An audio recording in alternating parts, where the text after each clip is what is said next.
वेदव्यासजींचं महाभारत आणि वाल्मिकीजींचं रामायण. त्याच्यानंतर ज्यांनी पण त्याच्यावर असं लिहिलंय की हा माझा दृष्टिकोन आहे किंवा त्याच्या दृष्टीने, that is all fiction. Palace of illusions म्हणून एक इंग्लिशमध्ये बुक, त्यांनी काय लिहिलंय, ऍक्च्युली द्रौपदी कर्णाच्या प्रेमात होती, कर्ण पण तिच्या प्रेमात होता आणि it's like this unfulfilled love story असं काहीतरी.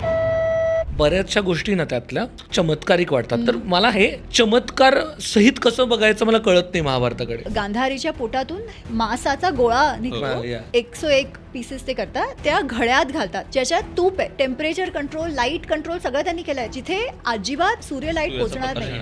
तर आज पण आपण IVF वगैरे म्हणतो ना. द्रौपदीचं वस्त्रहरण असेल, युद्ध किती दिवस चाललं काही नाही आणि मग युद्धच प्रायमरी भाग होतं, असे काही प्रायमरी ढोबळमानानं असलेले मिसकन्सेप्शन्स, मिथ्स, मिथक. कर्णाबद्दल तर आज जे पण काही आपण मानतो सर्वात जास्त प्रसिद्ध करणारे आपले महाराष्ट्राचे आहेत. त्यांचं नाव आहे शिवाजी सावंत, ज्यांनी मृत्युंजय पुस्तक लिहिली आहे. परंतु त्यांनी ती एवढी सुंदर लिहिली आहे की लोकांना वाटतं तेच खरंय आणि वेदव्यासजी पेक्षा पण त्यांना मृत्युंजयवर जास्त विश्वास आहे. डोक्यात कर्णाचा जो पिक्चर आहे तो खराच नाहीये. अन्याय कशाला झाला?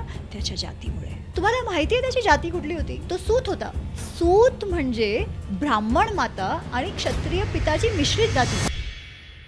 ज्यावेळेस आपण महाभारताकडे बघतो त्यावेळेस काय अर्थानं महाभारताकडे पाहिलं पाहिजे की अरे मला हा आवडतो किंवा मला तो आवडतो, ते सगळेच आपले पूर्वज आहेत. कर्ण पण पूर्वज आहे, अर्जुन पण पूर्वज आहे, दुर्योधन पण आहे, युधिष्ठिर पण आहे, ते सगळे आहेत. आपल्याला काय बघायचंय की त्यांनी त्यांच्या जीवनात निर्णय कसे घेतले आणि त्या निर्णयांचा त्यांच्यावर आणि त्यांच्या सोबतच्या लोकांवर कसा परिणाम झाला. मेसेज ऑफ भगवद्गीता पण हेच आहे. इंद्रिय निग्रह म्हणतात ते, sense control, self discipline, mind control. Emotions में, जो हम हिंदी में कहते हैं इमोशंस में बह के निर्णय लेंगे तो वो गलत ही लेंगे, be it whatever. Both Ramayana आणि महाभारत हॅव दिस सीख ओनली. जर एका वाक्यात मला महाभारतात काय आहे ते सांगायचं असेल ना तर मी एवढंच सांगते, धर्म एव हतोहंती धर्मो रक्षति रक्षितः. जर तुम्ही धर्मचा नाश केला तर तुमचा नाश होईलच.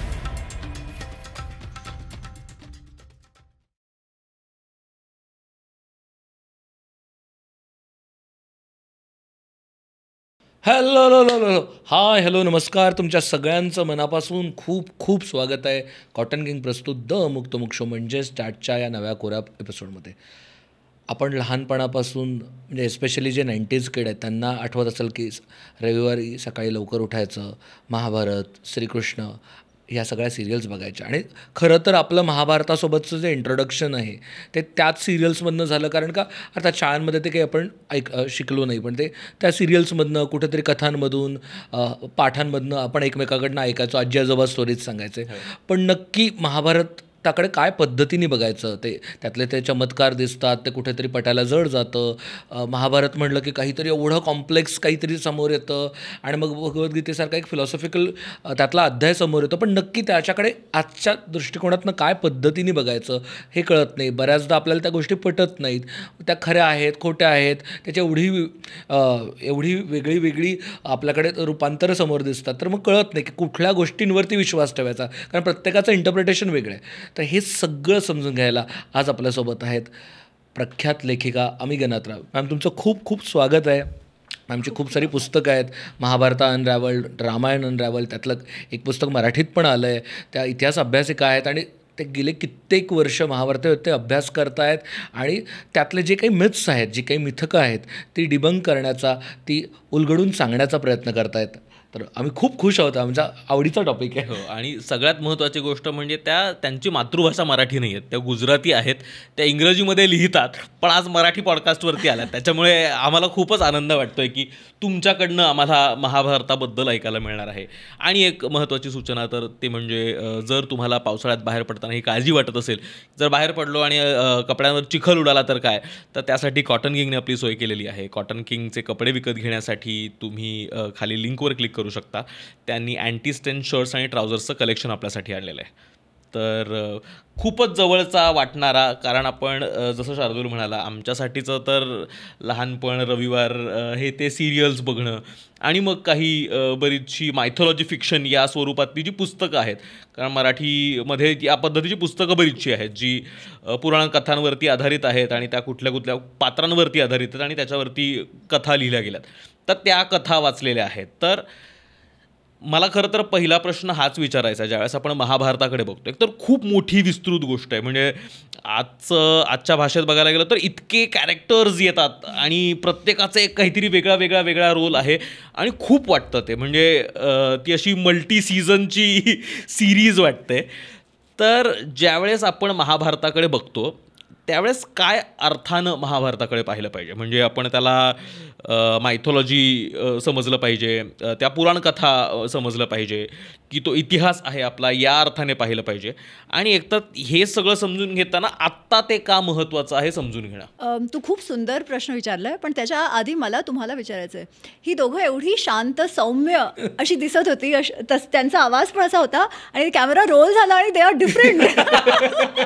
त्यांचा वेगळाच रूप एकदम उभरून आला. खूप छान वाटलं हे बघून पण.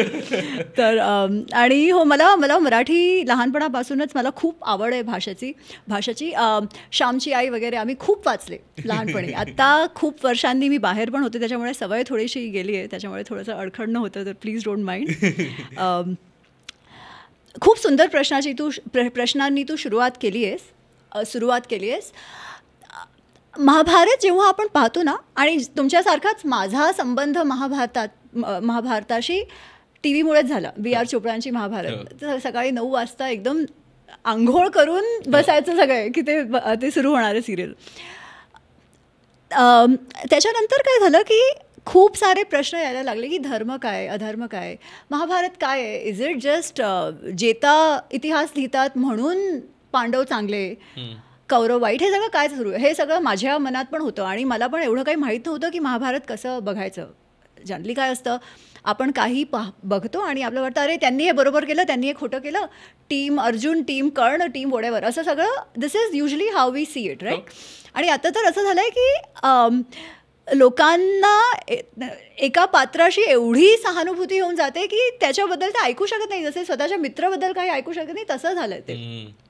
आणि ठीक आहे, ते बरोबर आहे. दॅट शोज की महाभारतचं आज पण लोकांमध्ये महाभारत केवढी सुंदर कथा आहे की आज पण लोकांना ती एवढीच आवडते आणि एवढीच प्रासंगिक वाटते, रेलेव्हंट वाटते, राईट. परंतु वी शुड नेवर फॉरगेट की महाभारत ही फक्त कथा नाही आहे. तू जे म्हणालास ते सगळं महाभारत आहे. It's like a series, it's very thrilling, ते सगळं आहे. पण महाभारत आपल्या ऋषींनी आपल्याला खूप क्लिअरली सांगितलं आहे की महाभारत इतिहास आहे. इतिहास म्हणजे काय, जे आधी घडलं आहे, डेफिनेटली पूर्ववृत्तम कथायुक्तम, जे आधी झालं आहे पण आपल्यापर्यंत पोचायला ते कथारूपात आलं आहे. तर काहीतरी मेटाफर्स, काहीतरी ते रूपक वगैरे डेफिनेटली त्याच्यात आहे, काहीतरी एक्झॅजरेशन पण असेल, परंतु ते प्रसंग जे आहेत ते डेफिनेटली घडली आहेत. That we should never forget. आणि ते इतिहास आपल्यापर्यंत कशाला आला आहे, फक्त मनोरंजनसाठी नाही की अरे वा खूप मजा आली, एंटरटेनमेंट झालं, तसं नाही आहे. जे इतिहासची जी डेफिनेशन आहे, व्याख्या त्याच्यात येतं, त्याच्यातच ते क्लिअरली सांगतात कशाला आलं आहे. ते म्हणतात धर्म अर्थ काम मोक्षाणाम उपदेशम समन्वितम पूर्ववृत्तम कथायुक्तम इतिहासम प्रचक्षते. पूर्ववृत्तम कथायुक्तम, आधी झालेलं कथारूप आपल्यापर्यंत पोचलेलं हा इतिहास आहे. आणि त्याचा उद्देश काय आहे, धर्म अर्थ काम मोक्ष, बेसिकली चतुर्विध पुरुषार्थांचं ज्ञान आपल्यापर्यंत पोचावं. आपला जीवन आपण कसं जगावं ज्याने आपल्याला कधी ते रिग्रेट होणार नाही, आपण सुखी राहू शकतो. आणि आपलंच नाही तर आपल्या परिवाराचं, आपल्या समाजाचं चांगलं कसं व्हावं ते शिकण्याचं काम, ते शिकवण्याचं काम इतिहास करतोय. तर MBA आपल्याला केस स्टडीज असतात, राईट. इतिहास केस स्टडीज आहेत, आपल्या पूर्वजांच्या जीवनाची केस स्टडी आहे ज्यातून आपल्याला शिकायचं आहे. तर तू खूप सुंदर विचारलंस की दृष्टिकोन काय असावा ते बघण्याचा, राईट. पहिलं तर दृष्टिकोन डेव्हलप करण्यासाठी इतिहास काय ते जाणणं आवश्यक आहे. आणि आत्ता कारण एवढे फिक्शन वगैरे त्याच्यावर लिहिले गेलेत, तर खरं काय आणि फिक्शन काय हेच लोकांना कळत नाही. पण त्याचं उत्तर पण खूप सोपं आहे. वेदव्यासजींचं महाभारत आणि वाल्मिकीजींचं रामायण हे इतिहास. त्याच्यानंतर ज्यांनी पण त्याच्यावर असं लिहिलं आहे की हा माझा दृष्टिकोन आहे, किंवा हा द्रौपदीचा दृष्टिकोन आहे, किंवा हा कर्णाचा दृष्टिकोन आहे आणि मी कर्णाच्या दृष्टिकोनाने लिहितोय. अरे तुम्हाला कसं माहीत कर्णाचा काय दृष्टिकोन आहे? We have only one source of truth which is Vedvyasji's Mahabharata, right. तर असं कोणी म्हणेल ना की याच्या दृष्टीने त्याच्या दृष्टीने, दॅट इज ऑल फिक्शन. आणि it's okay to write fiction, but you should know की दॅट इज फिक्शन. किंवा कोणी म्हणेल की मी आजच्या 21व्या शतकात त्याला प्रासंगिक करण्यासाठी मी लिहितोय, त्याची पण आवश्यकता नाही आहे. ते आजपर्यंत राहिलं आहे without, it is already relevant, right. तर when people reinterpreting is fine, पण तुम्ही त्याच्यासाठी त्याचे तथ्य चेंज करू शकत नाही. ठीक आहे, ते जे झालं आहे, जे घडलं आहे त्याला परिवर्तित करून तुम्ही म्हणाल की रिइंटरप्रिटिंग, असं होत नाही. तथ्य तर तुम्हाला तसेच ठेवावे लागतील, राईट. तर आधी तर आपल्याला शिकायचं असेल त्यांनी, तर इतिहासमध्ये काय आहे ते जाणणं आवश्यक आहे. त्याच्यासाठी ॲक्च्युअल इतिहास शिकणं आवश्यक आहे. आणि माझी जी मराठी महाभारत अनरावळ जे इंग्लिशमध्ये लिहिलं आहे, त्याची जी मराठी पुस्तक आहे महाभारताचे अनावरण, त्याच्यात मी हे सांगत नाही आहे की माझा मत असा आहे, तसं नाही आहे ते, किंवा कुठल्या तरी पात्राचं मत असं आहे, नाही. माझा प्रयत्न खूप सोपा आहे. वेदव्यासजींनी काय सांगितलं, make it easily accessible to everybody, कारण की महाभारत खूप मोठा ग्रंथ आहे. आणि एकदा आपल्याला कळलं की अच्छा हे इतिहास आहे, त्याच्यानंतर जजमेंट तर येईल, पण that is not the point की अरे मला हा आवडतो किंवा मला तो आवडतो. ते सगळेच आपले पूर्वज आहेत. कर्ण पण पूर्वज आहे, अर्जुन पण पूर्वज आहे, दुर्योधन पण आहे, युधिष्ठिर पण आहे, ते सगळे आहेत. आपल्याला काय बघायचं आहे की त्यांनी त्यांच्या जीवनात निर्णय कसे घेतले आणि त्या निर्णयांचा त्यांच्यावर आणि त्यांच्यासोबतच्या लोकांवर कसा परिणाम झाला ते आपल्याला बघायचं आहे. आणि एवढं लक्षात ठेवायचं आहे, जर एका वाक्यात मला महाभारतात काय आहे ते सांगायचं असेल ना, तर मी एवढंच सांगते जे महाभारतातच लिहिलं आहे, धर्म एव हतोहंती धर्मो रक्षती रक्षितः. जर तुम्ही धर्मचा नाश केला तर तुमचा नाश होईलच, आणि तुम्ही धर्माचं रक्षण केलं तर तुमचं रक्षण होईल. आता हे धर्म म्हणजे काय, प्रश्न तोच आहे, राईट. धर्म म्हणजे ती व्याख्या जी आहे ती पण महाभारतात येते की धारणात धर्मिती आहू धर्मो धारयती प्रजा. कारण की ते धारण करतं, धरती धारण करते, त्याने काय होतं, आपण जगतो. ठीक आहे, we survive, we thrive, we prosper, because धरती आपल्याला जी देते ती देते, राईट. तर दॅट सिद्धांत दॅट लीड्स टू सस्टेनन्स, ज्याच्यामुळे आपला अभ्युदय होतो, ज्याच्यामुळे आपल्याला आपण समृद्ध होतो, ज्याच्यामुळे आपलं प्रभव होतं, ते धर्म आहे.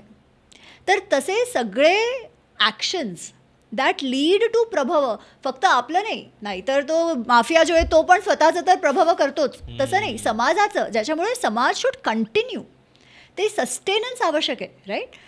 आपण म्हणतो अराजकता नसायला हवी, का, कारण की सपोज अराजकता असेल, लॉ अँड ऑर्डर नसेल तर काय होईल, सगळे एक दुसऱ्यांना मारून टाकणार, ते धर्म असणारच नाही, कारण की that is not allowing sustenance, right. तर महाभारतात आपण हेच शिकतो की जर तुमचे ॲक्शन्स, तुमचे निर्णय असेल दॅट विल अलाव द समाज टू कंटिन्यू, सस्टेन, प्रॉस्पर, तर ते धार्मिक आहे. आणि तुम्ही जर तसे निर्णय घेतले तर तुमचं पण रक्षण होईल. परंतु तुमचे निर्णय असे असतील की फक्त मीच, माझंच बघायचं, अजून कोणी नाही, माझ्यासाठी माझ्या समाजाचं पण नुकसान झालं तर मला फरक पडत नाही, असा निर्णय घेतला, जे आपण म्हणतो ना काम, क्रोध, लोभ, मोह, मदमात्सर्य. मला क्रोध आला तर मी काही करणार, मला हे हवं म्हणजे हवंच आहे, बाकी सगळे गेले तेल प्यायला, वडेवर, राईट. तसा निर्णय घेतला तर समाजाचं तर नुकसान होईल, शॉर्ट टर्म तुमचा फायदा झाला तरी तुमच्या सोबतीच्या लोकांचं झालं नाही तर तुमचा विनाशच होणार आहे ॲट सम पॉईंट. धर्म एव हतोहंती धर्मो रक्षती रक्षितः, दॅट्स इट. बापरे, म्हणजे महाभारतामध्येच ह्या धर्माची सुद्धा इतकी सोपी आणि मोठी व्याप्ती असलेली व्याख्या करून ठेवलेली आहे. आणि मग आपणच आता त्याला कुठंतरी संक्षिप्त रूप देऊन कुठंतरी त्याचा म्हणजे धर्म म्हणजे एका देवासोबत, रिलिजनसोबत, म्हणजे आपण इंग्लिश रिलिजन वापरतोय, तर आपली महाभारतातला धर्म आहे हा सामाजिक समृद्धीसाठीचा मार्ग आहे. ॲब्सोल्युटली. इनफॅक्ट आज त्याला काय म्हणतात माहिती आहे, आज सगळीकडे तुम्ही पाहाल की ESG, सस्टेनेबिलिटी, एव्हरीथिंग ते म्हणतात. अच्छा, social sustainability, environmental sustainability, we have sustainability goals in the office, work life balance, sustainability, सगळं आपण म्हणतो, राईट. हे सस्टेनेबिलिटी म्हणजे काय, why do we need work life sustainability, नाहीतर काय म्हणतो आपण, अरे बर्नआउट होऊन जाणार, बर्नआउट म्हणजे we will not be able to continue. That is why how do you need to work which is sustainable. धर्म काय आहे, आपण सगळ्यांनी असं जीवायचं, असं राहायचं की आपल्या सगळ्यांचं कंटिन्युएशन होईल इन एव्हरी ॲस्पेक्ट. चतुर्विध पुरुषार्थ, आपल्यात ऑलरेडी ते कव्हर केलं आहे.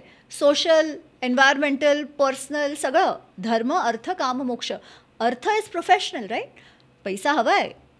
सुखस्य मूलम धर्म, धर्मस्य मूलम अर्थ. पैशाशिवाय काही होत नाही, त्याची आवश्यकता आहेच. पण पैसा कसा कमवावा in a way that is sustainable. ठीक आहे. तर religion is definitely a part of the sustainability principal.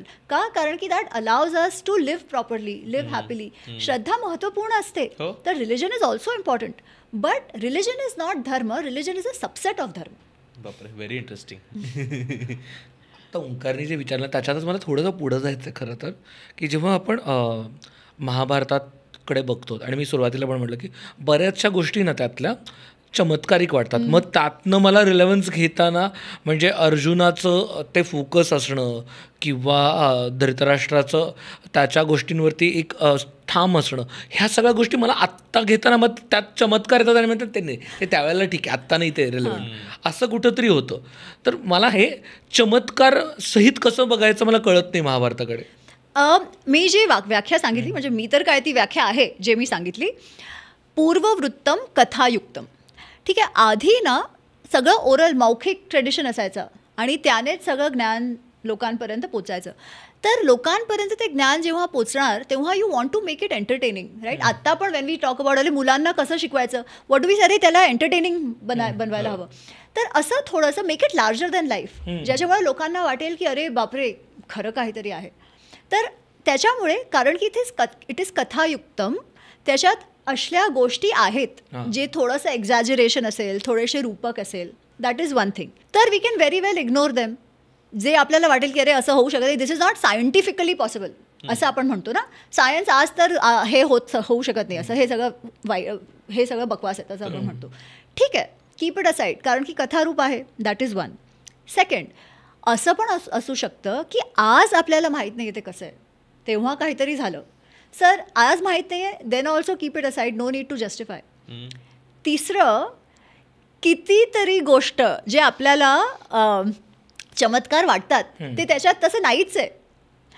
परंतु जेव्हा त्याचं टी व्ही अडॅप्टेशन होतं, केव्हा रिटेलिंग वगैरे होतं, केव्हा कोणी भक्तीच्या भावाने ते कथा आपल्यासमोर ठेवतात, कथा वाचन करतात वगैरे, तेव्हा त्याच्यात ते ॲड होऊन जातात आणि मग ते खूप पॉप्युलर होऊन जातात, कारण की लोकांना मजा येते, राईट. हॅरी पॉटर मजा येते लोकांना डेफिनेटली.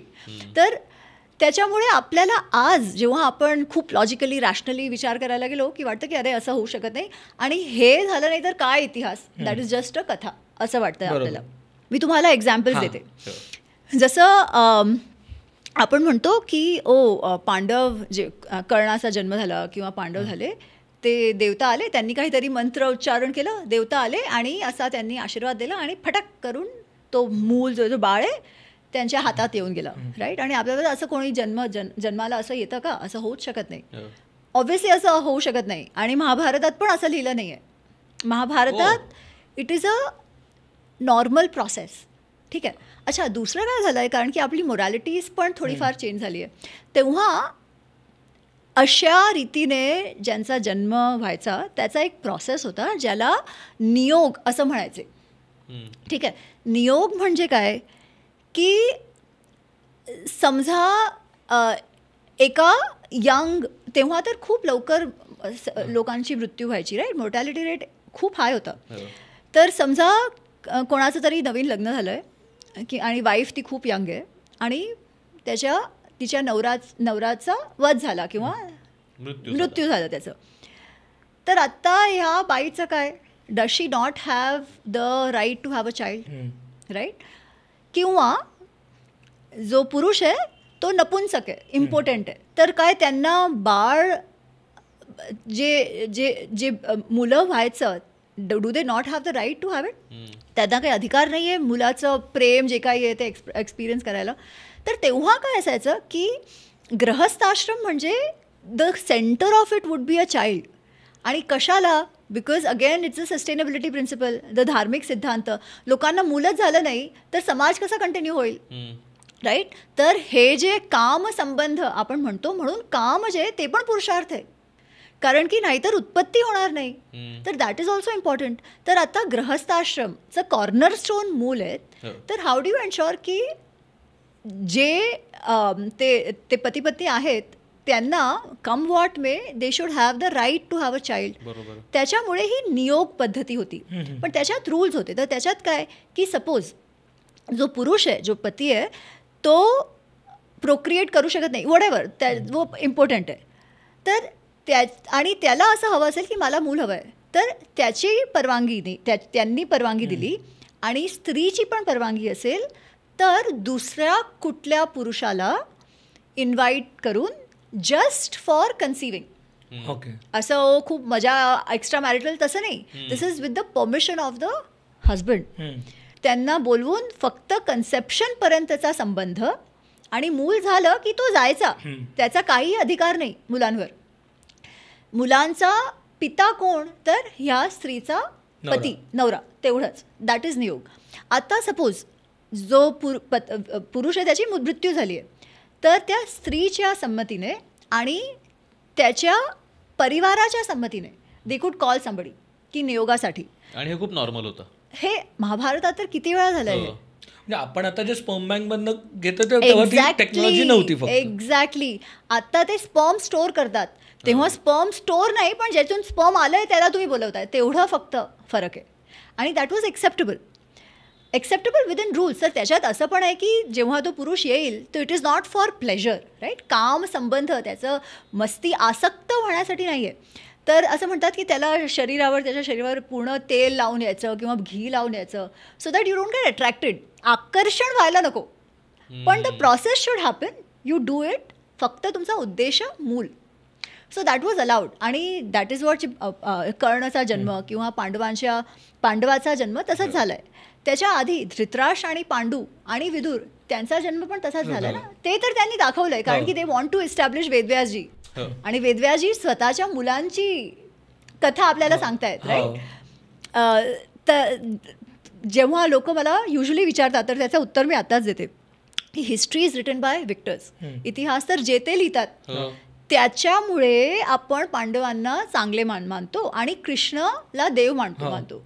जर समजा पांडव जिंकले नसते, ठीक आहे, आणि कौरव विजयी झाले असते, तर आपण शकुनीला देव मानला असता असं लोक म्हणतात. तर कौरवांना आपण वाईट म्हणतो फक्त कारण ते हारले, नाहीतर तर तेच चांगले होते. आणि नंतर ते जस्टिफाय पण करतात ना, त्यांनी रूल्स सोडले, हे वॉटेवर, त्यांनी तर धर्म फॉलो केला, असं सगळं सांगतात. आणि ठीक आहे, हे खरं आहे की इतिहास जे ते लिहितात, आपण आपल्या इतिहास बरोबर जे झालं ते बघितलंय, ते कॉलोनायझेशन वगैरे. परंतु महाभारत काही कोणातरी कोर्ट पोएटने लिहिलं नाही आहे, ठीक आहे, की अच्छा आता पांडव राजा झाले तर त्यांच्या सभेत कोणीतरी त्यांना मस्का मारण्यासाठी कोणी इतिहास लिहिलं नाही आहे, राईट. कोणी आपल्यापर्यंत महाभारत पोचवलंय? वेदव्यासजींनी. आणि वेदव्यासजी कोण होते? ते कौरव आणि पांडव यांचे दादा होते, आजोबा होते त्यांचे, राईट. कारण की त्यांचं रक्त यांच्यात आहे. आणि त्यात पण तुम्ही बघा, कौरवांमध्ये धृतराष्ट्र त्यांचे पिता, तर कौरवांमध्ये तर रक्त जे ते वेदव्यासजींचं आहे. पांडव तर सगळे नियोगाने त्यांचा जन्म झाला, टेक्निकली त्यांचं रक्त नाहीये. तर सपोज त्यांना पार्शल व्हायचं पण असेल तर कोणाबद्दल होतील ते, right. He would be partial for Kaurava. तर हे victory is written by history is written by victors, हे महाभारतात तर बिलकुल अप्लाय होत नाही.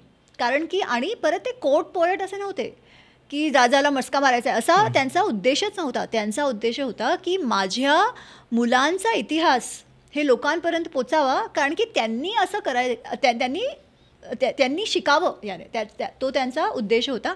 आणि ते ऋषी होते, not a normal person, right. ऋषी आपण कोणालाही म्हणत नाही. तर ऋषींनी सांगितलं तर काहीतरी नाही, ते सत्य असेल एवढी आपली भावना पण असते. तर दॅट्स द थिंग. अजून एक गोष्ट, काही गोष्ट आहेत जे चमत्कारी वाटू शकतात. जसं 100 कौरव, कोणी म्हणेल असं कसं झालं, तर त्याचं ना ॲक्च्युली डिस्क्रिप्शन दिलंय, त्याचं वर्णन आहे की कसं त्यांनी केलं की तेव्हा जो मांस गांधारीच्या पोटातून मांसाचा गोळा निघतो, त्याचे ते 100 इनफॅक्ट 101 पीसेस ते करतात, 100 आणि 1, कारण की एक बहीण त्यांना होते ना दुशाला. आणि त्याला त्या घड्यात घालतात, 101 घडे असतात ज्याच्यात तूप आहे. आता तूप जे आहे ना, we talk of it as life giving anyways ठीक आहे. तर त्याच्यात घालतात आणि टेम्परेचर कंट्रोल, लाईट कंट्रोल सगळं त्यांनी केलं आहे. ते एअरटाईट करून ते सांगतात की त्याला जिथे अजिबात सूर्य लाईट पोचणार नाही असं करून त्याला ठेवा आणि आफ्टर अ सर्टन काही महिन्यानंतर ते परत जातात, ते उघडतात, त्याला परत ते पाणी काहीतरी करतात वगैरे. तो पूर्ण प्रोसेस दिला आहे. तर आज पण आपण IVF वगैरे म्हणतो ना, तसं काहीतरी असेल, हू नोज. पण हां, ऑफकोर्स जे त्याच्यात दिलं आहे can we replicate that today, I don't know. असं पण आहे काही वस्तू जसे हनुमान उडून गेले का, तो प्रश्न येतो. पण आता तुम्ही बघा, जे सिद्ध असतात, सिद्ध योगी वगैरे, त्यांच्यात जी सिद्धी असते ती आपण एक्सप्लेन करू शकत नाही, सायंटिफिकली पण करू शकत नाही. So we don't know. आणि आपल्याला ते पण माहिती नाही की ते उडूनच गेले की ॲक्च्युली ही स्विमिंग तर पॉसिबल होतंच, राईट. पण कथारूप, तर some of these things get exaggerated which may not make sense today. But त्याच्यासाठी ते म्हणतात ना, इंग्लिशचं फ्रेज आहे, don't throw the baby out with the bathwater. तर ते करू नका. जे उद्देश आहे ते कळवून घ्या आणि जे शिकायचं आहे ते शिका. बरोबर. आता याच काही गोष्टींमध्ये मग आणखीन 1-2-3 ज्या गोष्टी आहेत ना, ते म्हणजे महाभारतात परत आपल्याला देव दिसतात. तर जर तो इतिहास म्हणून रेफर करायचा आहे तर ती देवांची कॉन्सेप्ट कशी समजून घ्यायची, की परत दिसतात आपल्याला वेगवेगळे देव परत येतात, काहीतरी एक रोल प्ले करतात आणि मग परत जातात. दुसरी एक गोष्ट म्हणजे तिथे आपल्याला खूप टेक्नॉलॉजी दिसते महाभारतामध्ये. म्हणजे आपल्याला विमानं दिसतात, आपल्याला बऱ्याच म्हणजे संजय तिथून सांगत असतो काय घडलंय तिकडे वगैरे. तर या सगळ्या गोष्टी, तर त्या सगळ्याचा कसा अर्थ लावून घ्यायचा? खूप सुंदर प्रश्न. ॲक्च्युली महाभारतात विमान नाही आहेत, first, not in the plane sense, ठीक आहे. परंतु तू संजयचं जे सांगितलं ह्याच्या आधीचा जो प्रश्न होता त्याचं कंटिन्युएशन उत्तर आहे. संजय लाईव्ह स्ट्रीमिंग करत नाही आहे हस्तिनापूरमध्ये बसून, तसं नाही आहे ते, ठीक आहे. संजय सर्वात आधी ते गीता सांगतात धृतराष्ट्र. गीताचं ग्रामर तू बघ, त्याच्यात फर्स्ट श्लोक इज धर्मक्षेत्रे कुरुक्षेत्रे. तो धृतराष्ट्र विचारतायत धर्मक्षेत्रे कुरुक्षेत्रे युयुत्सा काय ते समवेता युयुत्सवः मामका पांडवाश्चैव किम कुर्वत संजय. धर्मक्षेत्र कुरुक्षेत्रमध्ये ते सगळे एकत्रित झालेत, ज्यांना युद्ध करायचे ते सगळे एकत्रित झालेत. कोण कोण? माझे आणि पांडूचे पुत्र. किम कुर्वत म्हणजे किम हलंत अकुर्वत संजय असं ते विचारतात. If it was live streaming त्यांनी काय विचारायचं? ही शुड हॅव आस्क्ड क्या कर रहे हैं, काय करत आहात, काय करतायत ते, आता काय करतायत ते. तो तसं विचारत नाहीये, तो विचारतोय त्यांनी काय केलं. पास्ट टेन्स मध्ये येते. त्यांनी काय केलं, काय करतायत विचारत नाहीये, काय केलं असं का विचारतायत ते. म्हणजे ते झालंय त्याच्यानंतर ते विचारतायत. आणि तसंच ते महाभारतमध्ये Sanjay is not TV, he is newspaper. Exactly. आणि न्यूजपेपर म्हणजे reporting from ground zero, war time reporter. Actually तसं आहे. तर जी दिव्य दृष्टी आहे ना, ती दिव्य दृष्टी कशी आहे की नॉट दॅट हस्तिनापूरमधून तुला टीव्ही सारखं दिसतंय. त्याची दिव्य दृष्टी अशी आहे की तो जेव्हा युद्ध मैदानावर असेल तेव्हा लोकांच्या मनात काय सुरू आहे ते त्याला कळेल. तेवढा पुरता कन्सिडर वॉट एव्हर, तेवढं इंट्युशन त्याला दिलं की तुझं शार्प होईल, तू लोकांना बघून कळेल तुला काय नाही. So he is basically a reporter ज्यांनी सगळं रिपोर्टिंग केलं. आणि 10व्या दिवशी जेव्हा ते सेनापती पळतायत ना, पहिल्या दिवशी जो तो परत हस्तिनापूरला जातो, that is the 10th day of the war. जेव्हा भीष्म ते शय्यावर आहेत तेव्हा पहिल्यांदा तो जातोय परत आणि तो सांगतोय धृतराष्ट्रला की असं झालं, भीष्म पितामह ते बाणाची शय्यावर आहेत वगैरे वगैरे. आणि मग धृतराष्ट्र म्हणतो नाही मला तू सगळं सांग काय झालं. आणि तेव्हा तो हे विचारतोय धर्मक्षेत्रे कुरुक्षेत्रे समवेता युयुत्सवः मामका पांडवाश्चैव किम कुर्वत संजय. त्यांनी काय केलं ते सगळं मला सांग. आणि सगळं त्याच्यानंतर झालं. बापरे. आणि देवांबद्दल तर 2 प्रकारची देव त्याच्यात आहेत, ठीक आहे. वन इज द अवतार रूप, अवतार पुरुष. कृष्ण, राम, वाल्मिकी रामायणामध्ये घ्यायचं असेल तर, पण ते पुरुष रूपात आहेत. बरोबर. अच्छा. आणि दुसरं बघ, आज आपण कृष्णाला 100% देव मानतो, आपण सगळे मानतात, राईट. पण तेव्हा असं होतं का? नाही.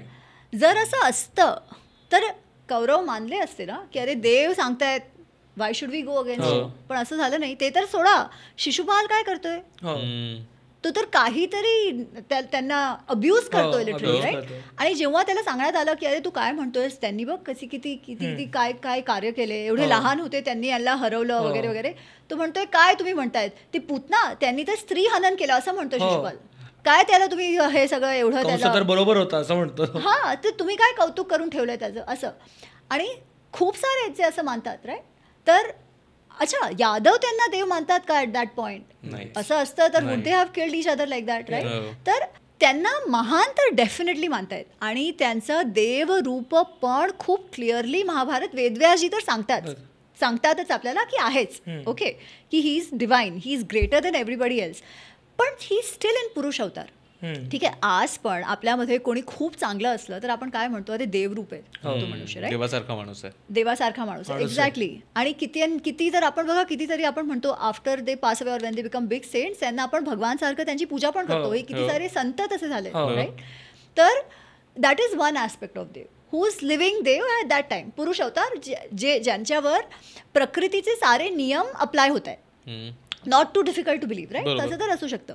आता दुसरं इन्स्पिरेशनसाठी देव आले वगैरे. आता मला एक गोष्ट सांग, सपोज आपण कुठेतरी जात असणार आणि खूप काहीतरी फसलो, आपण अटकलो, ठीक आहे, आणि अचानक कोणीतरी कुठून आलं आणि आपल्याला त्यांनी मदत केली, तर आपण काय म्हणतो, अरे तो देवरूपच बनून आला होता, देवासारखा. तर ठीक आहे, आपण म्हणतो देवानीच मला वाचवलं, स्कोपच नव्हता, देवानी वाचवलं. तर खरोखर काय देव इन अ वे येस ना, त्या परिस्थितीत तू कसं बाहेर निघणार, इन अ वे देवाचा अनुग्रह झाला म्हणूनच ते झालं, right.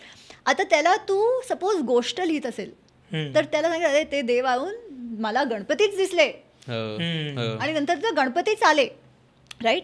So lot of these inspirations जे आपल्याला मिळतात ना, ते कुठून मिळतात, देवाकडूनच मिळतात, राईट. इनफॅक्ट विदुरजी खूप छान म्हणतात, विदुर नीतीमध्ये काहीतरी तो प्रसंग असतो आणि ते सांगतात की देव कसा आपल्या सहयोग कसं करतो. ते म्हणतात असं कधी जेव्हा आपण म्हणतो की देव रक्षा करणार, तर देव रक्षा करण्यासाठी स्वतः काही त्याची सेना घेऊन येत नाही आपली रक्षा करायला. कसं येतो देव रक्षा करायला, ते म्हणतात बुद्धी तस्य प्रचरिष्यती, की त्याची प्रचकीर्षती, की तुमची बुद्धी इन्स्पायर होते करेक्ट डिसिजन्स घ्यायला. तसा देव तुमचा सहयोग करतो. देवानुग्रह म्हणजे तो काही स्वतः लढायला येत नाही, पण तुमची बुद्धी तो अशी इन्स्पायर करतो की तुम्ही राईट निर्णय घेता. आणि सेम थिंग, सपोज जेव्हा आपण म्हणतो की देव त्याच्या विरुद्ध झाला, आता त्याचा अर्थ अगेन त्याच्याबरोबर देव लढायला येत नाही, पण त्याची बुद्धी अशी होते, बुद्धी भ्रष्ट झाली होती म्हणतो आपण. भ्रष्ट झाली म्हणजे काय, देवानी सोडलं त्याला असं. तर that is also a way to understand it. Absolutely. Dhritarashtra बऱ्याचदा हे म्हणतात की मला कळतंय की मी जे करतोय ते चुकीचं आहे, मला माहिती नाही आहे की माझी बुद्धी भ्रष्ट झाली आहे का काय, का मी इथे पॉज होतोय, का मी अडखळतोय, मला माहिती आहे मी जे धर्माच्या विरुद्ध चाललो आहे, जे निर्णय घेतो ते चुकीचे आहेत, हे युद्ध नाही व्हायला पाहिजे, या युद्धात माझा नाश अटळ आहे, माझ्या मुलांचा नाश अटळ आहे, तरी घेतलं. म्हणजे हे नाही, सी धृतराष्ट्र इज ओनली, ते एक्झॅक्टली काय म्हणतात माहिती आहे, ही सेज की हो, जेव्हा विदूर त्याला सांगतायत की तुम्ही जे करताय ते बरोबर नाही आहे, बेस्ट डिसिजन इज तुम्ही पांडवांना परत बोला वगैरे. ही लाईक हां मला सगळं कळतंय, तू जे मला सांगतोय ना मला सगळं कळतंय एकदम, पण जेव्हा माझ्यासमोर दुर्योधन येतो तेव्हा मी नाहीच म्हणू शकत नाही आणि मी तो जो बोलतो ते ऐकून घेतो. अच्छा, ते पिता होते, ते राजा पण होते. जर दुर्योधनला दंड द्यायचा असता, दंड दिला होता असता तर महाभारत झालं नसतं. परंतु त्याला काय झालं, माझा पुत्र, जे ॲम्बिशन्स दुर्योधनला होते ते धृतराष्ट्रला पण होते. तो मोहांध झाला होता त्याच्या पुत्रात, राईट. त्याच्यामुळे जाणता पण तो काही करत नव्हता, राईट. करू शकला असता, काही करत नव्हता. आणि ते जस्टिफाय करायला तो म्हणतो मला वाटतं हे दैवच आहे. ठीक आहे, now that is different, right. जेव्हा तुम्हाला निर्णय घ्यायचा नाही आहे आणि तेव्हा तुम्ही सांगता ओ दैवच आहे, तुम्हाला माहिती आहे तर तुम्ही करू शकता ना, तुम्ही देवाला दोष देताय. दैवाला दोष. इनफॅक्ट त्याच्यानंतर जेव्हा युद्ध, धृतराष्ट्र व्हेरी इंटरेस्टिंग कॅरेक्टर, जेव्हा युद्ध संपतं तेव्हा तो म्हणतो ऑफकोर्स सगळ्यांची मृत्यू झाली आहे, सगळे त्याचे पुत्र पौत्र सगळ्यांचं हनन झालं आहे. तेव्हा तो म्हणतो अरे माहीत नाही मी काय पाप केला असेल आगाऊच्या जन्मात, म्हणजे पूर्वजन्मात मी काय पाप केला असेल मला माहीत नाही, कारण की याच्यात तर मला आठवत नाही आहे की असं काही केलं आहे ज्याच्यामुळे एवढा दुःख माझ्यावर पडला. आणि संजय म्हणतोय खरोखर तुम्ही तुमच्या पूर्वच्या जन्माला याच्यासाठी दोष देताय. See that is the victim and the escapist mentality. तुम्ही करणार काही नाही, सगळे खोटे निर्णय घेणार जाणून. व्हॉट इज वर्स दॅन दॅट? बापरे, जाणून तुम्ही लक्षात येऊन सुद्धा चुकीचे निर्णय घेणार आणि म्हणायचं बापरे माझं पापच, मला माहित नाही मी काय पाप केलंय असं. आपण आता तोच पार्ट डिस्कस करतोय ना, तर मला ॲक्च्युअल या गोष्टी, कारण आता तुमच्याकडनं ज्या गोष्टी ऐकतोय त्या कदाचित आम्हाला जे महाभारत माहिती आहे, जे कदाचित सिरियलमधनं माहिती आहे, त्याच्यात आणि तुम्ही सांगताय त्या महाभारतात खूप फरक वाटतो. तर असे काही पॉप्युलर मिथ्स किंवा डिसबिलीव्स आहेत का ज्याच्याबद्दल आपण बोलू शकलो? कारण आपल्याला जे काय म्हणूया द्रौपदीचं वस्त्रहरण असेल, युद्ध किती दिवस चाललं काही नाही आणि मग युद्धच प्रायमरी भाग होतं, या सगळ्याविषयी म्हणजे असे काही प्रायमरी ढोबळमानानं असलेले मिसकन्सेप्शन्स, मिथ्स, मिथकं. आय थिंक 2 पात्र आहेत, त्यांच्याविषयी खूप खूप खूप त्यांच्या पात्रांचं खूप विकृतीकरण झालंय फिक्शनमुळे for whatever reason, right. आणि सर्वात जास्त जे मिथक आहेत ते पण त्यांच्या रिलेटेड आहेत. ते 2 कोण आहेत? द्रौपदी आणि कर्ण. आणि कर्णाबद्दल तर आज जे पण काही आपण मानतो ते सर्वात आधी आणि सर्वात जास्त प्रसिद्ध करणारे आपले महाराष्ट्राचे आहेत. लोकांना आवडत नाही पण मला हे बोलावं लागतं. त्यांचं नाव आहे शिवाजी सावंत, ज्यांनी मृत्युंजय ही अतिशय सुंदर पुस्तक लिहिली आहे. परंतु त्यांनी ती एवढी सुंदर लिहिली आहे की लोकांना वाटतं तेच खरं आहे. आणि वेदव्यासजीपेक्षा पण त्यांना मृत्युंजयवर जास्त विश्वास आहे. अनफॉर्च्युनेटली मृत्युंजय महाभारत इतिहास नाही आहे. मृत्युंजय फिक्शन आहे. खूप सुंदर बुक आहे पण सुंदर फिक्शन आहे, ज्याच्यात त्यांनी कर्ण कॅरेक्टर घेऊन त्याच्या आजूबाजूला कथा बनवली आहे. ठीक आहे. किंवा काही प्रसंग ज्याच्यात क्लिअरली वेदव्यासजी सांगतात की कर्णाचा हा दोष होता, ते त्यांनी जस्टिफाय केलं आहे की त्याला वाटत होतं की हो हे बरोबर होत नाही आहे द्रौपदीचं वस्त्रहरण, पण त्याला वाटत होतं हे बरोबर नाही आहे, परंतु फक्त मित्रासाठी त्यांनी केलं. हे अजिबात खोटं आहे. ते वस्त्रहरणचा आयडियाच त्याचं आहे. द्रौपदीला बंधकी म्हणतो तो, वेश्या, ज्याला जसं जे कोणी सांगितलं नाही आहे पूर्ण महाभारत. द्रौपदीचा जेवढा अपमान कर्णने केला आहे तेवढा कोणी केलं नाही आहे, राईट. तो असं म्हणतो जेव्हा दुर्योधन म्हणतो की द्रौपदीला तुम्ही बाहेर आणा, तेव्हा तो कसं जस्टिफाय करतो माहिती आहे? कारण की ती मानत नाही आहे, ती येत नाही आहे. तेव्हा दुशासनला पाठवतात की तू घेऊन ये. तर तो म्हणतो अरे, कारण की ती सांगते की मी एकाच वस्त्रात आहेत, माझं मेन्स्ट्रुएशन वगैरे सुरू आहे. तो म्हणतो अरे तू तर बंधकी आहेस, तुझे तर 5 पती आहेत, तू तर बंधकी आहेस, वेश्या आहेस. एका वस्त्रात आणलं तिला बाहेर की निर्वस्त्र आणलं, विवस्त्रा, एक वस्त्रावा विवस्त्रावा, काय फरक पडतोय असं तो म्हणतोय. ठीक आहे. तर त्याला खूप वाईट वाटतंय आणि तो फक्त मित्रासाठी नाही. दुर्योधन पण असं म्हणत नाही आहे जो कर्ण म्हणतोय. ठीक आहे. अच्छा, आता हे मी सांगितलं तरी लोक कसं जस्टिफाय करतील, पण बिचारा तू त्याच्या बरोबर नेहमीच अत्याचार झाला. सी अगेन लोकांना असं वाटतं अरे या मॅडमना तर कर्णाशी काहीतरी दुश्मनीच आहे, शत्रुताचं आहे, ते नेहमी त्याचं वाईट म्हणतात. नाही, प्रॉब्लेम ते नाही की मी त्याचं वाईट म्हणते, मी ते म्हणते जे वेदव्यासजींनी सांगितलं.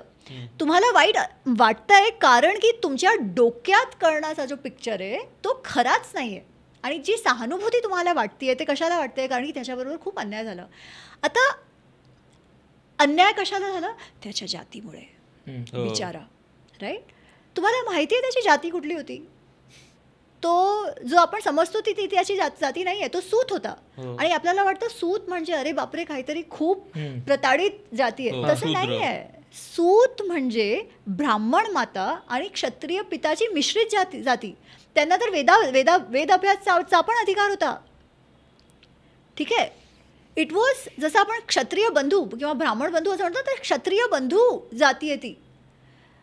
त्यांना युद्धाचा पण अधिकार होता, ते कथावाचक पण असायचे, ते सारथी पण असायचे. आणि सारथी म्हणजे आज आपल्याला वाटतं अरे तो तर ड्रायव्हर, तसं नव्हतं. कृष्ण सारथी झाले यार. जो योद्धा असतो त्याचा जीव सारथीच्या हातात असतो आणि त्याच्याचमुळे जो सारथी असतो तो खूप क्लोज मित्र असायचा राजाचा, योद्धाचा. संजय राईट, इवन अधिरथ जो कर्णचे फॉस्टर फादर होते, पिता होते, ते पण त्यांच्यासाठी यशस्वी धृतराष्ट्राचे मित्र असा प्रयोग झालाय. आता कोणी म्हणेल अच्छा असं होतं तर त्याला कशाला शिकवलं नाही द्रोणाचार्यांनी, त्याला जातीमुळे त्याला शिकवलं नाही. तो द्रोणाचार्याचा शिष्य होता. कर्ण द्रोणाचार्याचा शिष्य होता. जेव्हा सगळे कौरव आणि पांडव द्रोणाचार्याकडे जातात तेव्हा अधिरथ कर्णाला पण पाठवतात फॉर फर्दर स्टडीज. ठीक आहे. आणि तिथे सर्वात आधी दुर्योधन आणि कर्णाची भेट होते.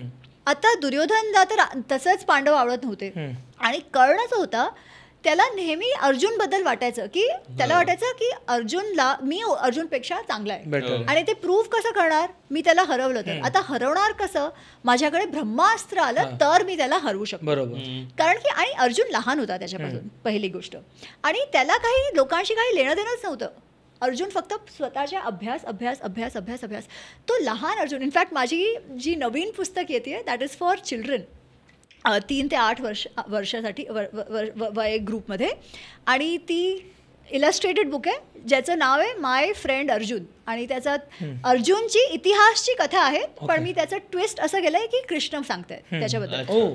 तर त्याचा लहानपणीचा जो अर्जुन होता तो कशाला एवढा चांगला शिष्य होता, कसा एवढा चांगला धनुर्धर झाला ते वाचण्यासारखं आहे. ऑफकोर्स मी महाभारताच्या अनावरणमध्ये पण ते कव्हर केलं आहे.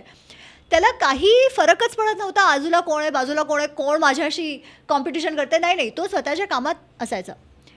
ह्याला वाटायचं कर्णला की ह्याला मला अर्जुनला हरवायचं असेल तर मला ब्रह्मास्त्र शिकायचं आहे. तर तो जातो द्रोणाचार्याकडे आणि तो म्हणतो की तुम्ही मला ब्रह्मास्त्र शिकवा. आता द्रोणाचार्याला माहिती आहेत की किती मात्सर्य भाव कर्णला आहे अर्जुनसाठी.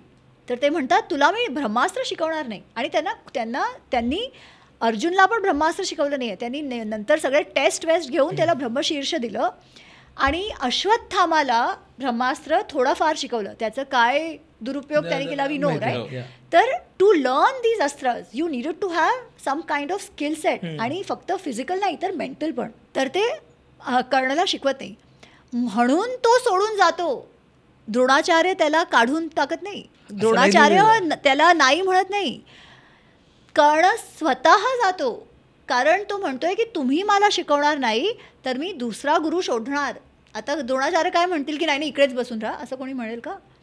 म्हणून तो जातो आणि द्रोणाचार्य परशुरामना सांगतो की मी ब्राह्मण आहे, तुमच्याच लिनेचा भार्गव आहे मी, तुम्ही मला शिकवा. तो चांगला योद्धा होता का, डेफिनेटली होता, नो डाऊट. पण हे जे सर्वात श्रेष्ठ तोच होता असं काही नाही आहे. आणि हे सगळे जे अन्याय चांगलं सांगितले जातात ते पण कसं काही झालं नाही आहे. कारण जिथं मेन होतं की ते जेव्हा परीक्षा असते तेव्हा ते येतात आणि म्हणतात परीक्षा नाही काय असतं ते राऊंडमध्ये येतात आणि ते म्हणतात की हा राजा नाही आहे कुठला ह्याचा म्हणून हा लढू नाही शकत अर्जुनासोबत. तिथून ते होतं की आणि मग दुर्योधन म्हणतो की नाही हा माझ्या ह्या राज्याचा राजा आहे आणि आता तू लढ. कारण का अर्जुन त्याचा अपमान करतो. तिथून ते होतं की कारण लोक त्याच्याशी रिलेट करतात की ठीक आहे त्याच्याबद्दल बोलूया. आता कर्ण तर सोडून गेलाय तुमची शाळा, ठीक आहे. आता तुमच्या शाळेचं कॉलेजचं कॉन्व्होकेशन असेल, त्याच्यात कोणाला तरी गोल्ड मेडल मिळालं. आता कुठला तरी एक स्टुडंट येऊन म्हणेल याला कसं तुम्ही देताय गोल्ड मेडल, मी त्याच्यापेक्षा चांगला आहे, आता इकडे आमची परीक्षा परत घ्या. असं चालेल का. सिम्पल. तो कुठला प्रसंग होता, सगळे जे युवराज होते ते परत आले होते आणि ते आपल्या लोकांसमोर राजासमोर त्यांनी काय काय शिकलंय त्याचं डेमॉन्स्ट्रेशन करत होते. तो काय युद्ध मैदान नव्हता. बरोबर. तर तसं बघितलं तर it was like a convocation of all of those. आता बाहेरून हा मनुष्य येतोय आणि म्हणतो नाही तुम्ही सगळे त्याचं कसं कौतुक करताय, मी त्याच्यापेक्षा चांगला आहे. अच्छा इफ इट वॉज एनीबडी तर सगळे म्हणते अरे निघ इथून, कोण तू आलास. पण द्रोणाचार्य काय म्हणतात ठीक आहे तू दाखव. कशाला, तुम्ही विचार करा कशाला त्याला दाखवायला पण दिलं. कारण की ते ओळखत होते त्याला राईट. तर चल एक स्टुडंट आला दाखवू दे त्याला, त्याची कला दाखवायची दाखवू दे. त्याच्यात तो संतुष्ट होत नाही. कारण की काय होतं, जेव्हा ऑफकोर्स आता फॉर नो रिझन अर्जुननी तुला काही केलं नाही आहे आणि तू म्हणतो अरे त्याला कसाला सांगताय तुम्ही चांगलं, मी त्याच्यापेक्षा चांगलं आहे. तर कोणी स्टार्ट केली ही जी वादविवाद कोणी सुरू केलं? अर्जुन गेला होता का काही पण त्याला सांगायला? नाही. आरामात तो येऊन स्वतःची कला दाखवून जाऊ शकतो, राईट. पण हे मात्सर्य भाव की तुम्ही अर्जुनला कशाला चांगलं सांगितलं. अच्छा, त्याच्यानंतर पण अर्जुन काही म्हणत नाही, ठीक आहे. दुर्योधन खूप खुश होतो की आता माझा मित्र परत आला, राईट, कारण की तो ओळखतोय त्याला. आणि ते शत्रूचा शत्रू मित्र असं त्यांचं झालंय. ते एकत्र मिळून पांडवांना हेट करतात, राईट. तर तेव्हा दुर्योधन खूप खुश होतो आणि तो म्हणा अरे बाबा छान तू आलास, तू माझ्याबरोबर हा, आता आपण एकत्र हे ऐश्वर सगळं शेअर करूया वगैरे वगैरे. तुला काय हवंय तू मला सांग. अगेन अजूनपर्यंत त्याचा अपमान झाला नाही, अपमान त्याच्या नंतर होतो, ठीक आहे. तो म्हणतो मला अजून काही नकोय, मला तुझी मैत्री हवी आहे आणि अर्जुन बरोबर द्वंद्व हवंय. अरे what kind of demand is this? जेव्हा त्यांचं कॉन्व्होकेशन सुरू आहे, तुझं काही लेणं देणं नाही आहे, तुला कधी अर्जुननी काही केलं नाही आहे आणि तू म्हणतोयस की मला त्याच्याशी द्वंद्व युद्ध करायचं आहे. हा प्रसंग तसा होता का? नाही. पण आता त्यांनी चॅलेंज केलं आहे लोकांच्या समोर, तर काय करायचं?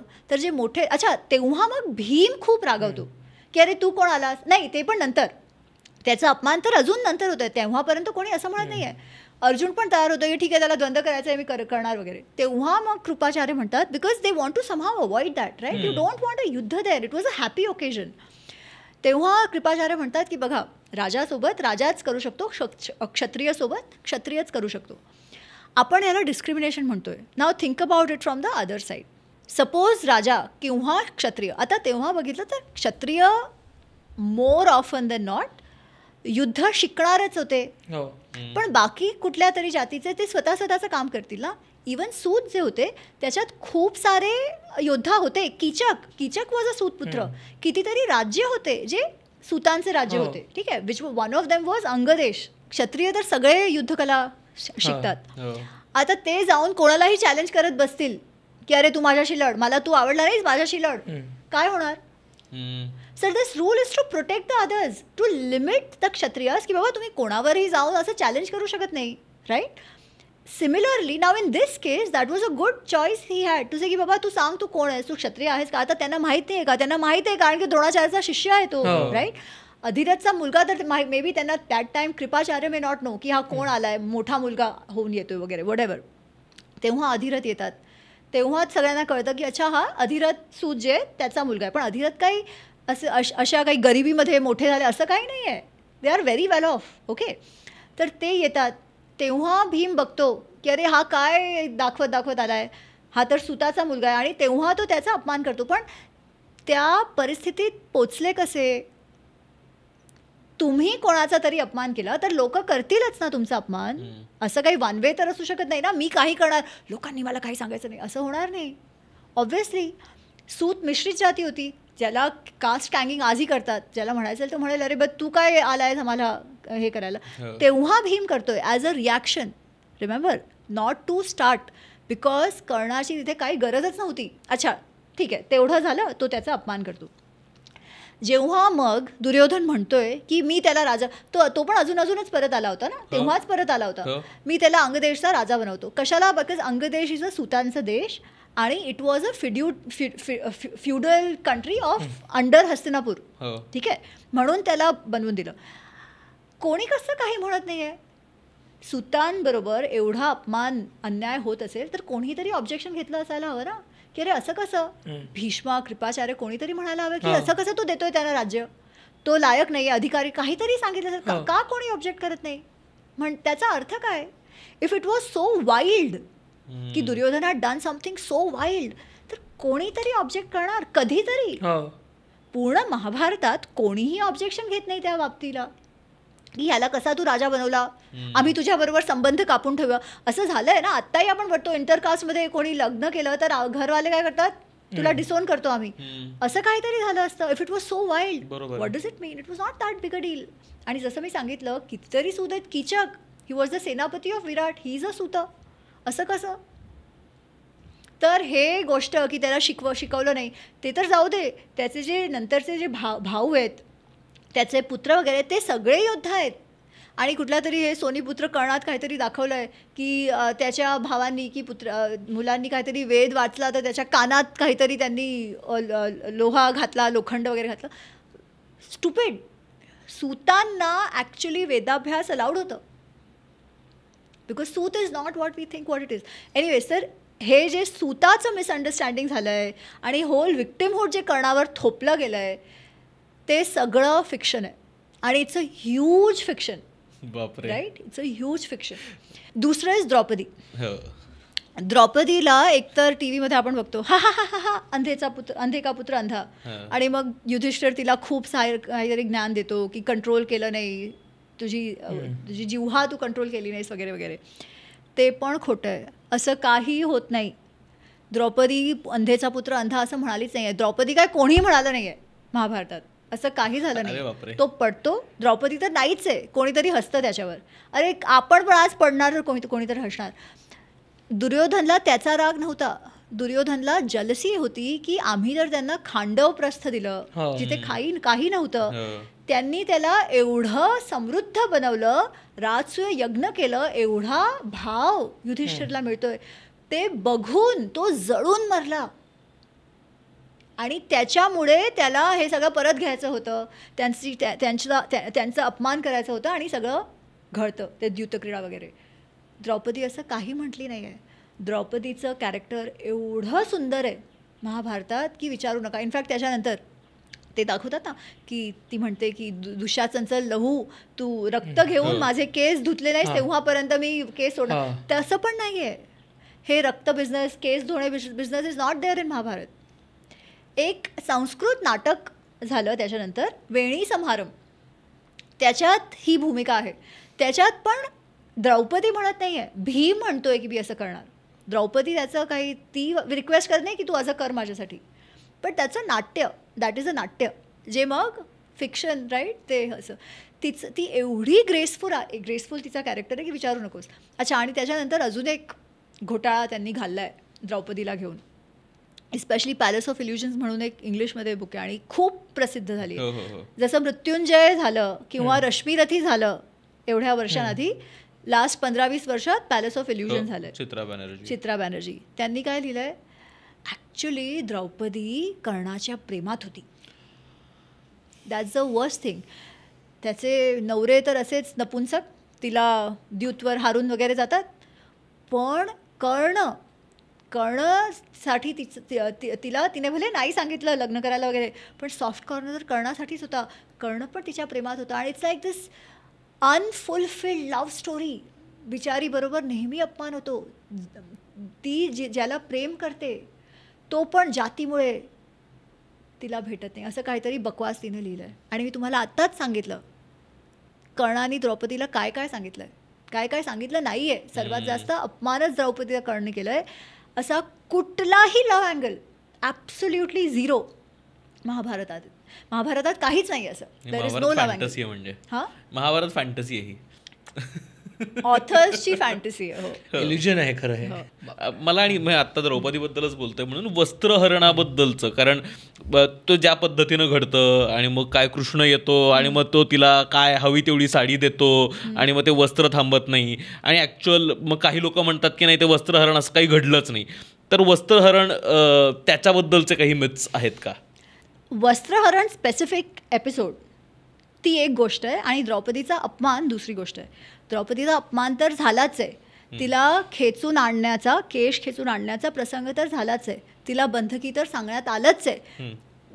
तिचे वस्त्र काढा, म्हणजे फक्त तिच्यासाठी नाही, ते म्हणतात की हे आता दास झाले सगळे, त्यांचं जे वरतीचं वस्त्र आहे ते काढून टाका, आणि ते पांडव काढतात. ठीक आहे, हे सगळं तर घडलंच आहे. प्रश्न कुठे आहे की वस्त्रहरण घडलं की नाही, स्पेसिफिकली ते खेचण्याचं आणि ती साडी मिळण्याचं. आता याच्यात कसं झालंय ना, जे म्हणतात की वस्त्रहरण झालंच नाही ते म्हणतात की नंतर कधी याच्याबद्दल बोललंच गेलं नाही आहे की साडी काढली स्पेसिफिकली. पण आहेत काही उल्लेख ज्याच्यात तिचा अपमान झाला हे तर सांगतातच. ठीक आहे, आणि एवढा अपमान झाला ते पण सांगतात. तर काही ते म्हणतात पण स्पेसिफिकली याच्याबद्दल बोललं नाही. पण यार तुम्ही काय घडी you want keep remembering something that was so bad, right. तिला तुम्ही ऐकून तर दाखवणार नाही की असं झालं. So that itself is not enough a reason to say वस्त्रहरण झालं नाही. बट देअर कुड बी अनादर रिझन. दॅट इज की आज जसं आपण साडीची कल्पना करतो तेव्हा कपडे तसे होते का, राईट. तुम्ही खूप सारे कार्विंग्स वगैरे बघतात, त्याच्यात कसं असतं, नाहीतरी कोणी वरचं घातलं नसतं, तर इट्स मोर डाऊन, जे त्यांनी प्रयत्न केला असू शकतं, राईट. परंतु इवन जे क्रिटिकल एडिशन आहे ना त्याच्यात वस्त्रहरण आहे, ठीक आहे. एक्झॅक्टली कसं ते दिलं नाही आहे, पण वस्त्रहरण आहे आणि तिला तिची जी डिग्निटी आहे ती वाचली, ते पण आहे.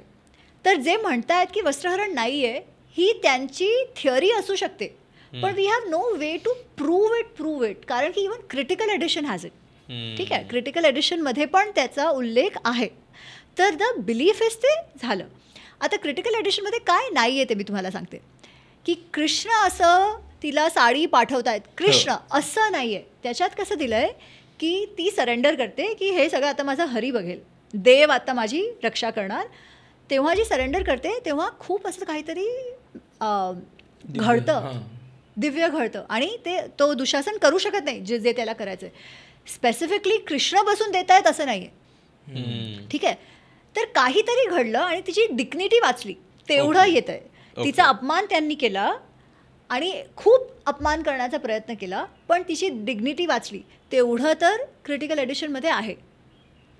कृष्ण बसून चमत्कार करताय असं नाही आहे, ठीक आहे. ते नंतर गीता प्रेसमध्ये वगैरेमध्ये तर खूप क्लिअरली दिलं आहे की कृष्ण आहेत. परंतु जेव्हा ते परत वनवासमध्ये गेलेत ना तेव्हा कृष्ण म्हणतायत की मी जर तिथे असतो तर तुम्हाला मी हे द्यूत खेळायलाच दिलं नसतं, मी आधीच त्याला थांबवून दिलं असतं. याचा अर्थ कृष्ण नव्हतंच तिकडे. आणि युधिष्ठिर विचारतायत की तर तुम्ही कुठे होता, का तुम्ही आला नाहीत, कारण की सगळ्यांना बोलवलं होतं. ते म्हणतात कारण की द्वारकावर शाल्वनी अटॅक केला होता आणि मी वॉरमध्ये बिझी होतो, असं ते म्हणतात. So this is about the Vastraharan. But to be honest माझा मत याच्यात असा आहे की ती साडी काढली की नाही that is not important. The fact that she was insulted that way, and even the attempt was made to call her Vaishya, to say की ती एक वस्त्रात आली की निर्वस्त्रात आली काही फरक पडत नाही तिला, जे तुम्ही आता त्याच्यानंतर दुर्योधन काय करतो किंवा ती, कारण की द्रौपदी विचारते ना की अरे असं राजा स्वयंला आधी हारले, असं तर झालं नाही की द्यूत सुरू झालं आणि द्रौपदी को दाव पे लगा दो, असं तर झालं नाही आहे.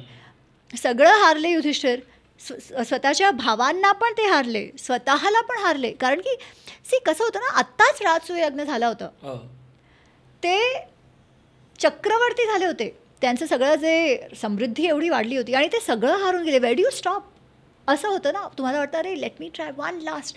That is the issue with द्यूत. आणि ही सेज दिस मन्यू हरती मनुष्यस्य धैर्यम. जेव्हा तुम्ही रेजमध्ये असताना तेव्हा काय होऊन जातं कळतच नाही, म्हणून keep away from all this. It is not as a fees addict or anything, तसं नाही आहे. पण तेव्हा कसं होतं की क्षत्रिय राजा याला तुम्ही द्यूतासाठी बोलवलं किंवा चॅलेंज केलं, दे कॅनॉट बॅकआउट.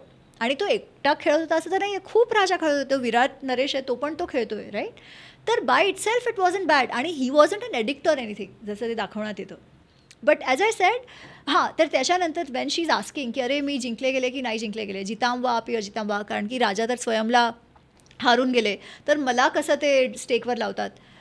तेव्हा काय म्हणतो कर्ण माहिती आहे की ठीक आहे असं तुला वाटतं, अच्छा, कारण की राजा आणि तिचे सगळे पती स्वतःला हारले आणि दास झाले, तर तिची काय, तिचा स्टेटस काय, हे सगळं झालं नसतं, तिला स्टेक केलं नसतं तरी तिचा काय स्टेटस, पती सगळे झालेत दास. What would you say, she is already a दासी, right, even without him staking.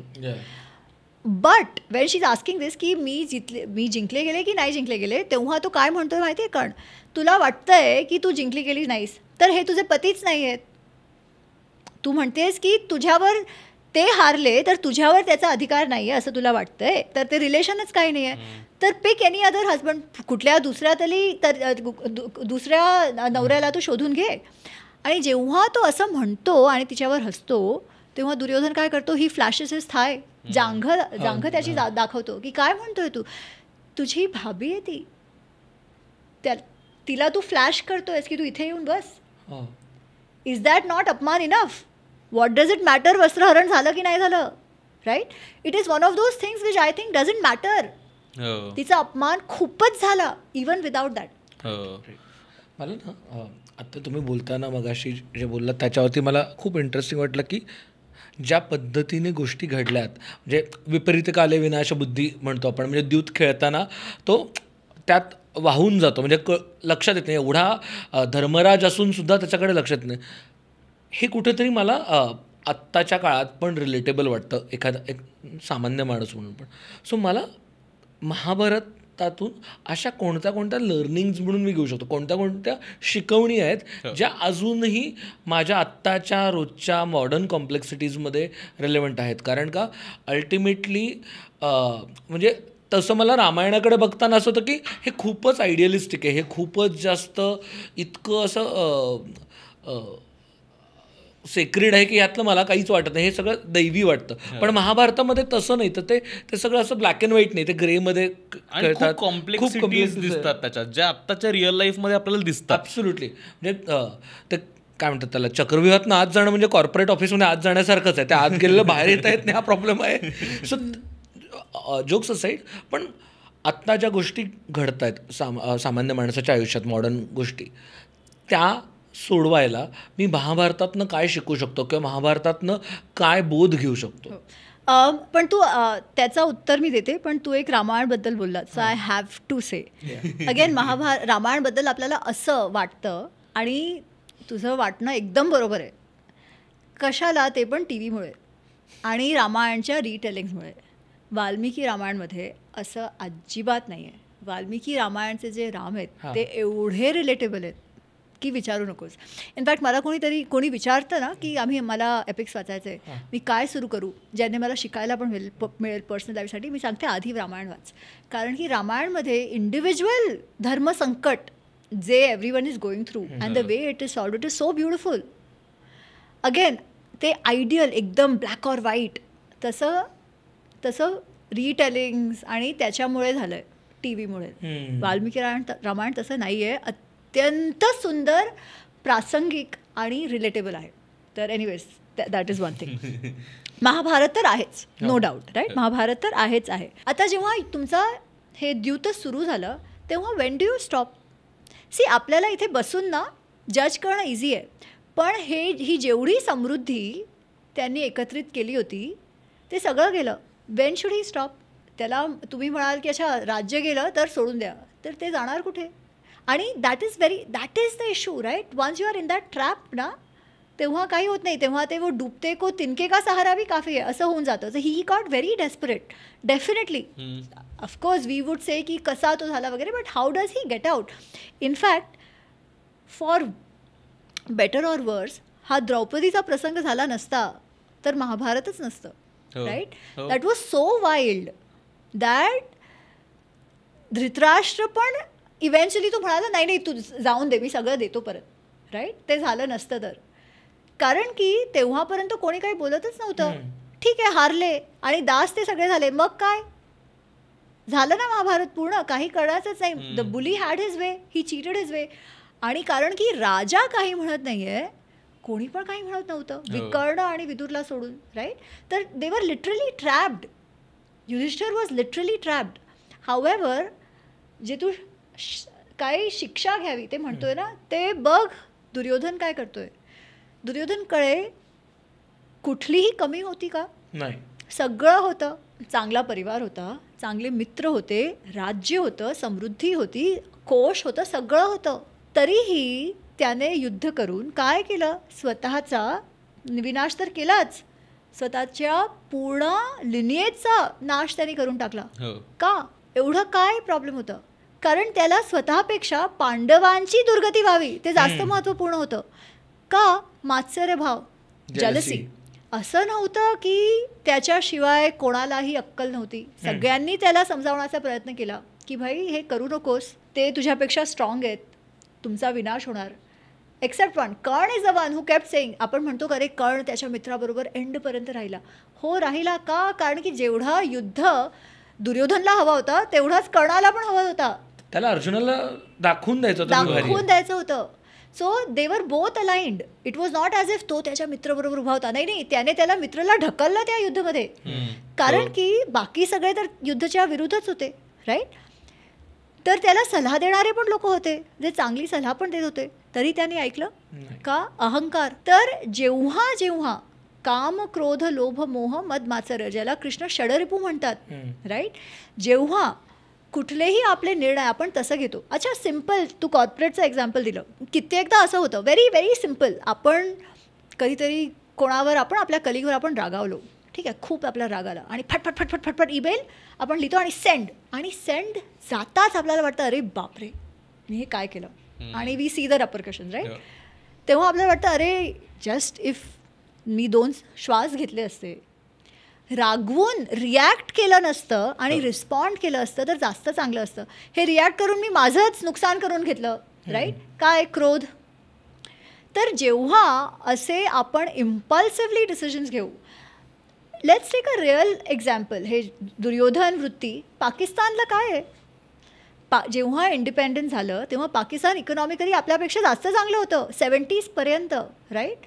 पण मग काय झालं, पाकिस्तानला स्वतःपेक्षा आपलं कसं नुकसान करून द्यायचं ते जास्त महत्त्वपूर्ण झालं. सेम ना, मात्सर्य भाव, अहंकार, जे पण तुम्ही सांगा, रिलिजन, जे पण, ठीक आहे. जेव्हा अशी परिस्थिती होणार तेव्हा तुम्ही दुसऱ्याचं तर ठीक आहे, सर्वात आधी स्वतःचाच विनाश करून घेणार. तर ॲज आय सेड, धर्म एव हतोहंती धर्मो रक्षति रक्षितः, त्याचं सोप्पं प्रॅक्टिकल ॲप्लिकेशन म्हणजे what do we learn from Mahabharata is this, की आपण पण काही पण, वी आर नॉट राजाज, पण आपल्या जीवनात पण जर आपण आपल्या भावनांना जास्त आपल्या बुद्धीवर कंट्रोल मिळवून दिला, की बुद्धी बाजूला ठेवून मला असं हवं आहे, माझ्यासाठी चांगलं नाही आहे, काही फरक पडत नाही, पण मला हवं आहे, आणि आपण सगळं जस्टिफाय करतो. ते सिगरेट, अरे एका सिगरेटनी काही होत नाही, मी तर मी निर्णय केला की मी उद्या सोडून देणार. अरे सोड ना, पण मी तर सोडू शकतो ना, म्हणून मी सोडत नाही, राईट. अच्छा, आपल्याला माहीत नाही आहे का ते आपल्यासाठी वाईट आहे, माहीत आहे ना, तरी आपण जस्टिफाय करतो का, कारण की कंट्रोल नाही आहे. काम क्रोध लोभ मोह मद मात्सर्य. आणि बुद्धी पण खूप शाणी असते, तुम्हाला वाटेल तसं तुम्ही जस्टिफाय करू शकता, राईट. पण त्याचा अंत विनाशातच होणार आहे, कम व्हॉट मे. पण थोडासा कंट्रोल केला, 3 दिवस तुम्ही कंट्रोल केलं आणि सोडलं आणि त्या ॲडिक्शनला गिव्ह इन केलं नाही तर चांगलंच होतं. त्याच्यानंतर त्याची तलब पण लागत नाही, पण ते डिसिप्लिन हवं असतं. आणि म्हणूनच लहानपणीपासून आपण सांगतो की शिष्ट आवश्यक आहे, ठीक आहे. पण आत्ता काय झालं आहे, अरे मी हे सगळं भोगवलं नाही तर मला मुलांना तर मी नाहीच म्हणत नाही, आणि आपल्याला वाटतं बाबा आपण खूप चांगले पालक. नाही, तुम्ही नुकसान करताय स्वतःच्या मुलाचं, कारण की त्यांना नाही ऐकण्याची सवयच नाही आहे, डिसिप्लिनच नाही आहे. मला हे हवं आहे म्हणजे हवं आहे, खतम, त्याच्यानंतर अजून काही नाही, राईट. आता जेव्हा तुम्ही मोठे व्हाल, जेव्हा तुम्ही विश्वास जाणार, तेव्हा सगळे काही तुमच्यासाठी असं करणार नाही आहे, तुम्हाला हवं आहे म्हणजे हवं आहे, मी काय करू, राईट. तर त्याच्यामुळे काय होतं, डिप्रेशन, एन्झायटी, कॉम्पिटिशन. विचारच आपण करत नाही की माझा हा ॲक्शन, त्याचा रिपरकशन काय होईल. मुलांच्या हट्टाला जर पालक बळी गेले तर काय होतं, महाभारत. धृतराष्ट्रांनी तेच केलं ना मुलाच्या हट्टाला. हे तुम्ही पर्सनल लाईफ, प्रोफेशनल लाईफ कुठे पण अप्लाय करा. Very simple. In fact the entire message of Bhagavad Gita पण हेच आहे. इंद्रिय निग्रह म्हणतात ते, sense control, self discipline, mind control. ते केलं नाही आणि इमोशंस में, जो हम हिंदी में कहते हैं इमोशंस में बह के निर्णय लेंगे तो वो गलत ही लेंगे, be it whatever. Both Ramayana आणि महाभारत हॅव दिस सीख ओनली. रावण, त्याला काय कमी होती, कुठली पण कमी होती का, नाही. पण लस्ट, कामासक्त एवढा होता तो. चांगली स्त्री दिसली की he wants her. It was nothing about, ते म्हणतात अहो त्याच्या बहिणीसाठी त्याने, नाही बहिणीसाठी काही केलं नाही आहे. आणि सीताजी फक्त एक स्त्री नव्हत्या ज्याच्यावर त्यांनी असं केलं, कितीतरी स्त्रियांबरोबर त्यांनी दुर्व्यवहार केला आहे. अत्यंत कामलोलूप ज्याला म्हणतात ना, तसा तो होता. त्याला पण चांगली सलाह देणारी लोकं होती, पण नाही, ते काम क्रोध लोभ मोह मद मात्सर्य हे षडरिपूच आहेत. इनफॅक्ट गीतामध्ये खूप छान प्रश्न अर्जुन विचारतो कृष्णाला. तो म्हणतो की माणूस अथक्केन प्रयुक्तोयम पापम चरती पुरुष, की माणूस पाप कशाला करतो. पाप म्हणजे असे रॉंग डिसिजन्स. पाप करून त्याचं चांगलं तर होत नाही, विनाशच होतं, राईट. तरीही तो कशाला असे निर्णय घेतो. कृष्ण म्हणतात, तो म्हणता अनिच्छनपि वाष्णेय. कधी कधी असं नसतं की करायचंय, इच्छा नसता नाही, आपल्याला ते रॉंग ईमेल पाठवायचा नसतो, राईट. ते क्रोधात पाठवून दिला आपण, राईट. 2 मिनिटं विचार केला असता तर आपण पाठवलं नसतं, ते लिहिलं ते लिहिलं नसतं, पण तरी आपण करून अनिच्छन, स्वतःचं वाईट करून घ्यायचं नव्हतं, तरी केलं. जसं काहीतरी फोर्स, बलवत दृढम, काहीतरी तुम्हाला तिथे तुम्हाला पुश करते की असंच ॲक्शन करायची, राईट. तर हे कशाला असं होतं? कृष्ण म्हणतात काम एष क्रोध एष रजोगुण समुद्भव. हे काम क्रोध बेसिकली सगळं ते इंटेन्स, लास्ट इंटेन्स, मला हे हवंच आहे, हे नाही तर काही नाही, ती भावना किंवा क्रोध. आणि हे सगळं कशाने होतं? लोभ मोह मद मात्सर्य, बेसिकली तेच आहे. त्याच्यामुळे न जाणता किंवा जाणून पण मनुष्य काही काही असा कार्य करून जातो जो त्याचाच विनाश करतो, ज्याच्यामुळे त्याचंच पतन होतं. हे सिम्पलचं लेसन आहे महाभारतचं आणि रामायणचं. मला आपण आता गीतेबद्दल पण बोललो ना, म्हणजे आपण महाभारत बोलतोय आणि गीतेबद्दल बोललं नाही असं होऊ नाही शकत. मला त्याच्याचबद्दल यायचं, म्हणजे ज्यावेळेस आपण हा एपिक त्या दोघांमधला संवाद बघतो, आजच्या काळासाठी ते का महत्त्वाचं आणि रेलेव्हंट आहे, आणि त्याच्याकडे कायम एक रिलिजियस चष्म्यातनंच बघण्याची गरज आहे का? कारण अनफॉर्च्युनेटली आपण सगळे फक्त त्याला एक काहीतरी रिलिजियस अँगल लावतो आणि त्या रिलिजियस चष्म्यातनं बघण्याचा प्रयत्न करतो, आणि जर आपल्यासाठी तो चष्मा फिट बसत नसेल तर आपल्यासाठी ते एक्झिस्टच करत नाही.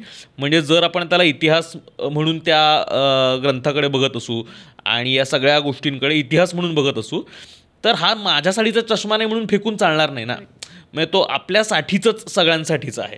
तर फक्त तेवढ्या म्हणजे इतक्या विस्तृत ज्ञानाला एक काहीतरी चौकट आपणच आपल्या बुद्धीत घालून घ्यायची आणि मग त्याच्याकडे दुर्लक्ष करायचं, हे काही बरोबर नाही. तर काय अर्थानं या सगळ्याकडे पण पाहायला पाहिजे? जे तू सांगितलं बेसिकली ते पण ते काम क्रोध लोभ मोह मद मात्सर्यच आहे ना. मोह मला शिकायचंच नाही आहे, मला जायचंच नाही आहे. रिलिजन शब्द आलं की मी त्याला फेकून देणार, मला बघायचंच नाही आहे. पण ते कशाला असं झालं आहे? कारण की आपण आपले ग्रंथ वाचत नाही. कोणीतरी आपल्याला शिकवून दिलं, सांगून दिलं, आपल्याला वाटतं तेवढंच आहे. गीताबद्दल तर मला कधी कधी खूप वाईट वाटतं की गीता कधी वाचतात जेव्हा कोणाचा तरी मृत्यू झालं तेव्हा वाचतात, त्याच्याऐवजी वाचत नाही. अरे ते तेव्हाचं नाही आहे. त्याची प्रासंगिकता पाहायची असेल तर just see where Gita has been told. युद्धभूमीमध्ये जेव्हा अर्जुन म्हणतोय की अरे माझा हा कुटुंब धर्म आहे, मी माझ्या कुटुंबाला कसा मारू, आणि कृष्ण त्याला म्हणतायत की तू विसरलास का की हा युद्ध कशाला घडतोय? हे काही तुझ्यासाठी नाही आहे की तू तुझा परिवार, ते आधी होतं. पण आपण सगळे प्रयत्न केले, सगळे प्रयत्न झाले शांतीचे, त्याच्यानंतर हा युद्ध तुझ्यावर आला आहे. आणि हा कसा युद्ध आहे? धर्मयुद्ध आहे. धर्मयुद्ध का? कारण की तुम्ही पांडव जे निर्णय घेणार यावेळी युद्ध करायचा किंवा नाही करायचा, that is going to set a precedent in the society. नाहीतर ज्याच्याकडे शक्ती आहे तोच जिंकेल, तो माफियागिरी करणार, राईट. तोच, दॅट इज नॉट अ धार्मिक समाज. तर हा युद्ध जो आहे तो धर्माचा युद्ध आहे, म्हणून तुला करावंच लागणार. का? कारण की तू स्वतः राजा आहेस, धर्मसंस्थापन तुझं कर्तव्य आहे.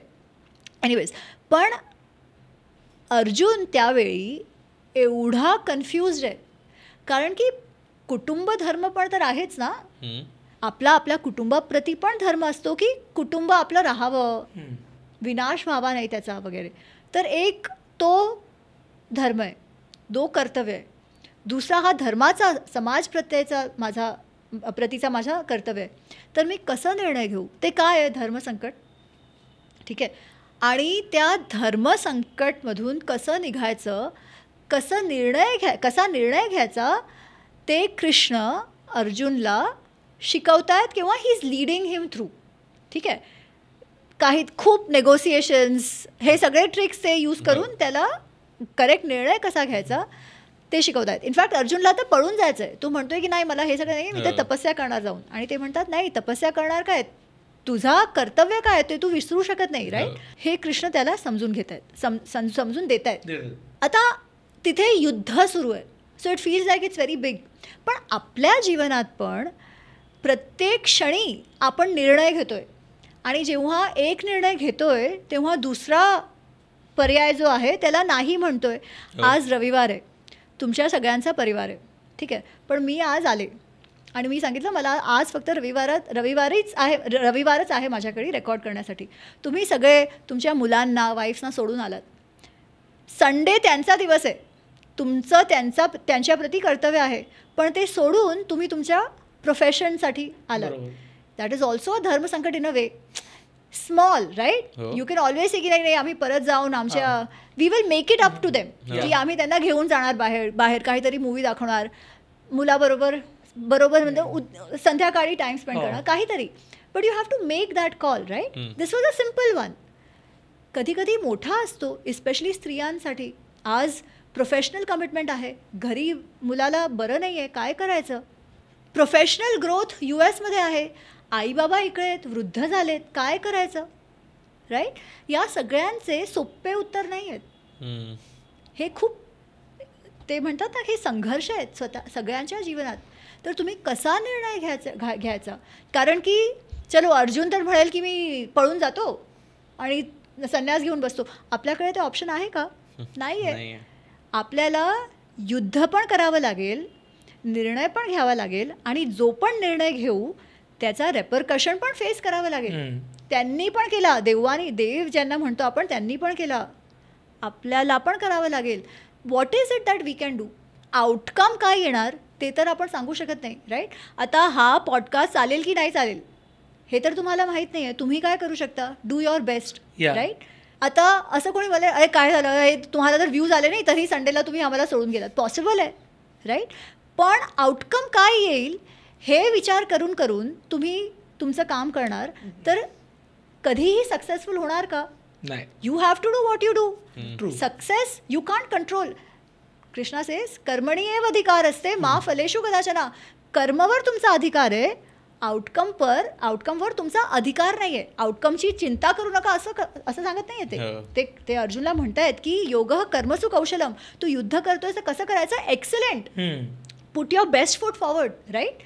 जिंकण्यासाठीच युद्ध करायचं आहे, परंतु आउटकम जिंकणार की नाही जिंकणार, त्यांना मारणार की मी मरून जाणार, हे विचार करून करून जर तू कर्मच केलं नाही तर ते चालणार नाही. कारण की आउटकम तर नंतर येणार ना. तुझा अधिकार फक्त कर्मावर आहे. आणि फळावर का नाही आहे? कारण की ते म्हणतात की फळ जे हे मी शॉर्टमध्ये सांगते ते 5 सांगतात, पण बेसिकली पुरुषार्थ आणि दैवत दोघांवर आहे, राईट? भाग्याचा पण एक रोल आहे, पण त्याच्यावर तर तुमचा कंट्रोलच नाही आहे. पण भाग्य कधी कामात येतं? जेव्हा पुरुषार्थच केला नाही आहे, मी एक्झामसाठी अभ्यासच केला नाही आणि नंतर मी म्हणणार ओ भाग्य ने मेरे को साथ नहीं दिया, ऐसा हो सकता है क्या? जो धृतराष्ट्र म्हणतोय की अरे मी तर काय करू, माहे तर दैवतच होतं. नाही, तुझ्या हातात होतं, तू ते युद्ध थांबवू शकला असता, राईट? त्याच्यानंतर तू भाग्यावर सांगू शकत नाही, पण भाग्याचा रोल तर आहेच, राईट? तर do what you can, don't not do something, कारण की आउटकम काय होईल यानी तू भयग्रस्त झालायस. किती interesting. This is basically so coming back, just finishing this, हे सगळं आज पण एवढंच रेलेव्हंट आहे. आपला काय रोल आहे आपल्या फॅमिलीपुरता किंवा समाजापुरता, हे धर्मसंकट येणारच आणि आपल्याला करायचंच आहे. आणि तेव्हा म्हणूनच गीता आज पण एवढं रेलेव्हंट आहे ना.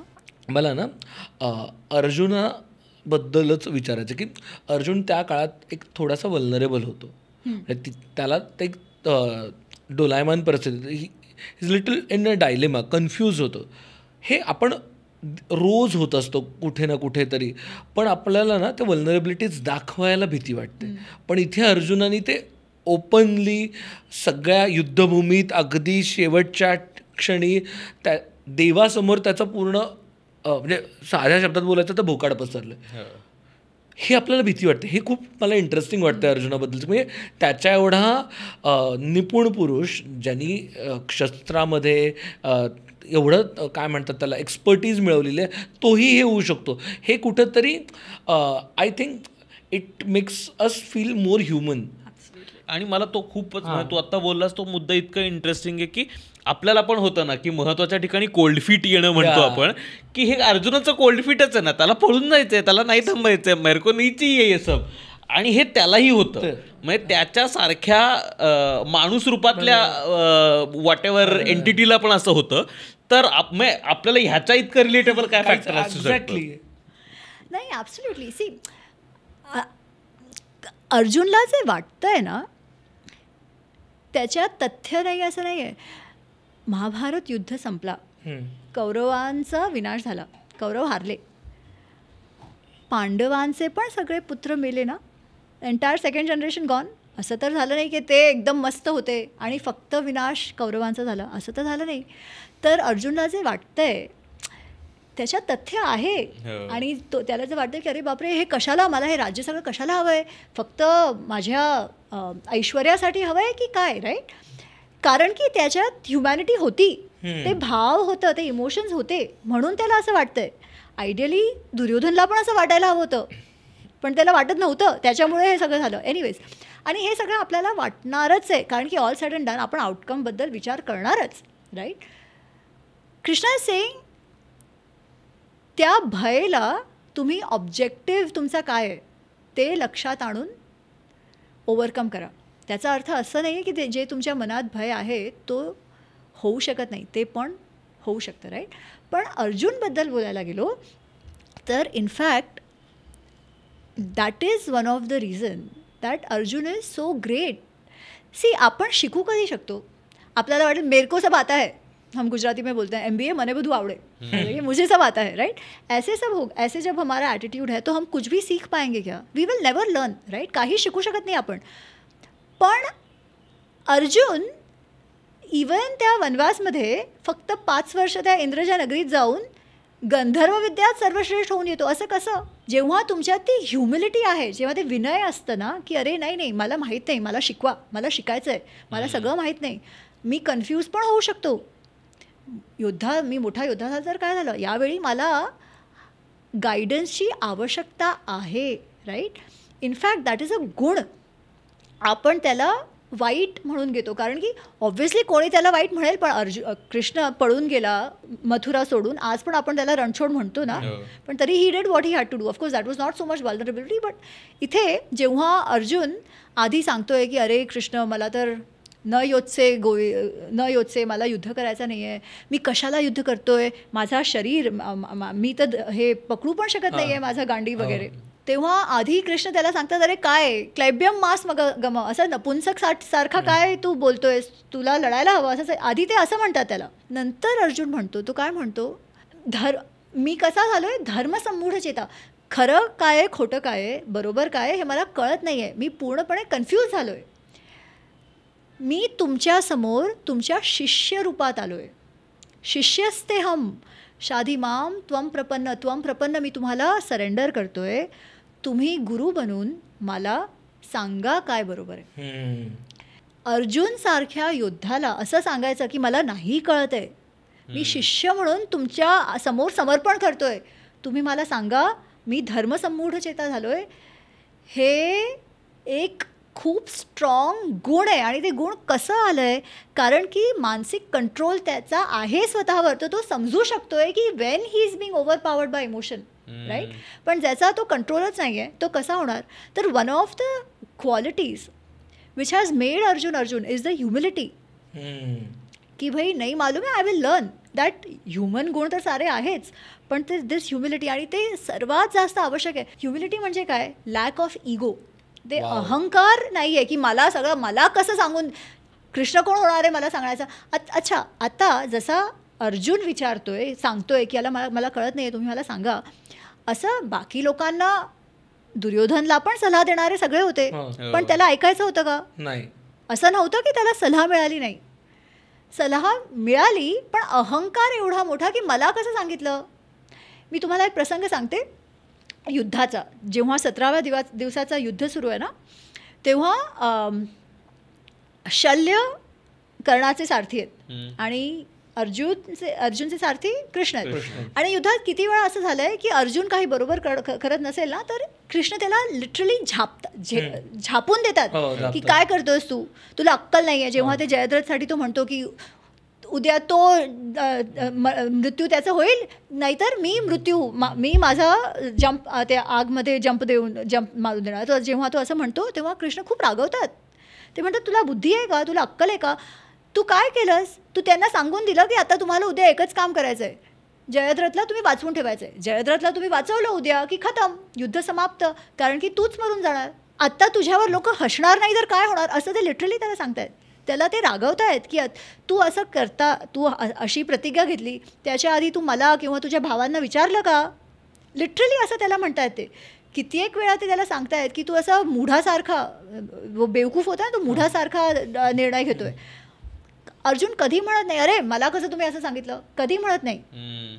तो ऐकून घेतो. त्याच्या समोर कर्ण, तर ऑफकोर्स आधी त्याचं शल्यबरोबर, अच्छा ही वॉन्ट्स शल्यला सारथी बनवायचं.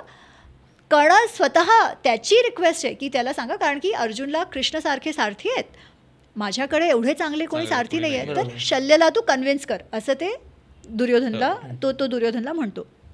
ठीक आहे.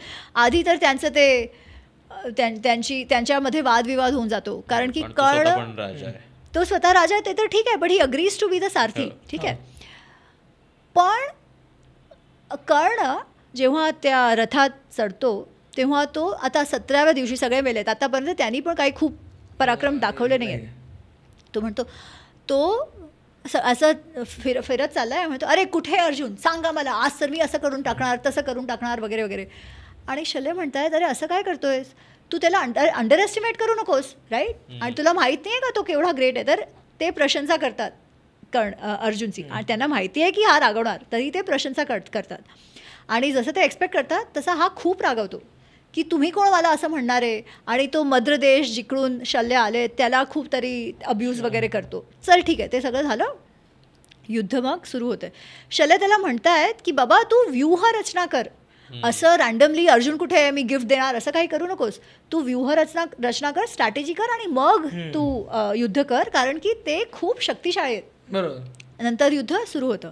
आता संध्याकाळपर्यंत काही अर्जुन आणि कर्णाचं युद्ध सुरू झालं नाही. त्याच्यानंतर जेव्हा ते समोर येतात आणि युद्ध सुरू होतं तेव्हा ॲट वन पॉईंट कर्ण स्वतःच्या बाण आणि हे ॲरोचा काहीतरी निशाण घेतो. त्याला शल्य म्हणतात की तुझे हे निशाण घेतलं आहे ना ते चुकणार आहे. हा काय म्हणतो माहिती आहे, कर्ण द्विवार न संधते, मी 2 वेळा निशाण घेते. अरे मी 2 वेळा निशाण घेत नाही, रॉंग तर रॉंग, असं रॉंग तर रॉंग तो म्हणत नाही, पण तो रॉंग होतो. ठीक आहे, तो चुकतो. सारथीचं कामच हे असतं तुम्हाला गाईड करण्याचं. बरोबर. हा कसला तुमचा अभिमान आहे की मी एकदा निशाण घेतला की घेतला, मी परत घेत नाही. अरे असं असतं का. आणि तुम्ही जेव्हा असं करणार तेव्हा कधीतरी तर तुम्ही पडणारच. Confidence is one thing. ठीक आहे, one is confidence and one is ego. कधी कॉन्फिडन्स इगोमध्ये परिवर्तित होतं आपण सांगू शकत नाही, आणि त्याच्यामुळे ह्युमिलिटी असणे अत्यंत आवश्यक आहे, जे अर्जुनमध्ये आहे, आणि that is what makes him great. Wow. अगदी शेवटचा प्रश्न, म्हणजे तुम्ही इतकं महाभारत कोळून प्यायलंय, तुमचं स्वतःचं महाभारतातलं आवडणारं पात्र कुठलं, कॅरेक्टर कुठलं आणि का, आणि दुसरं सगळ्यात जास्त ज्याच्याबद्दलचं गैरसमज आहे असं पात्र कुठलं आणि का.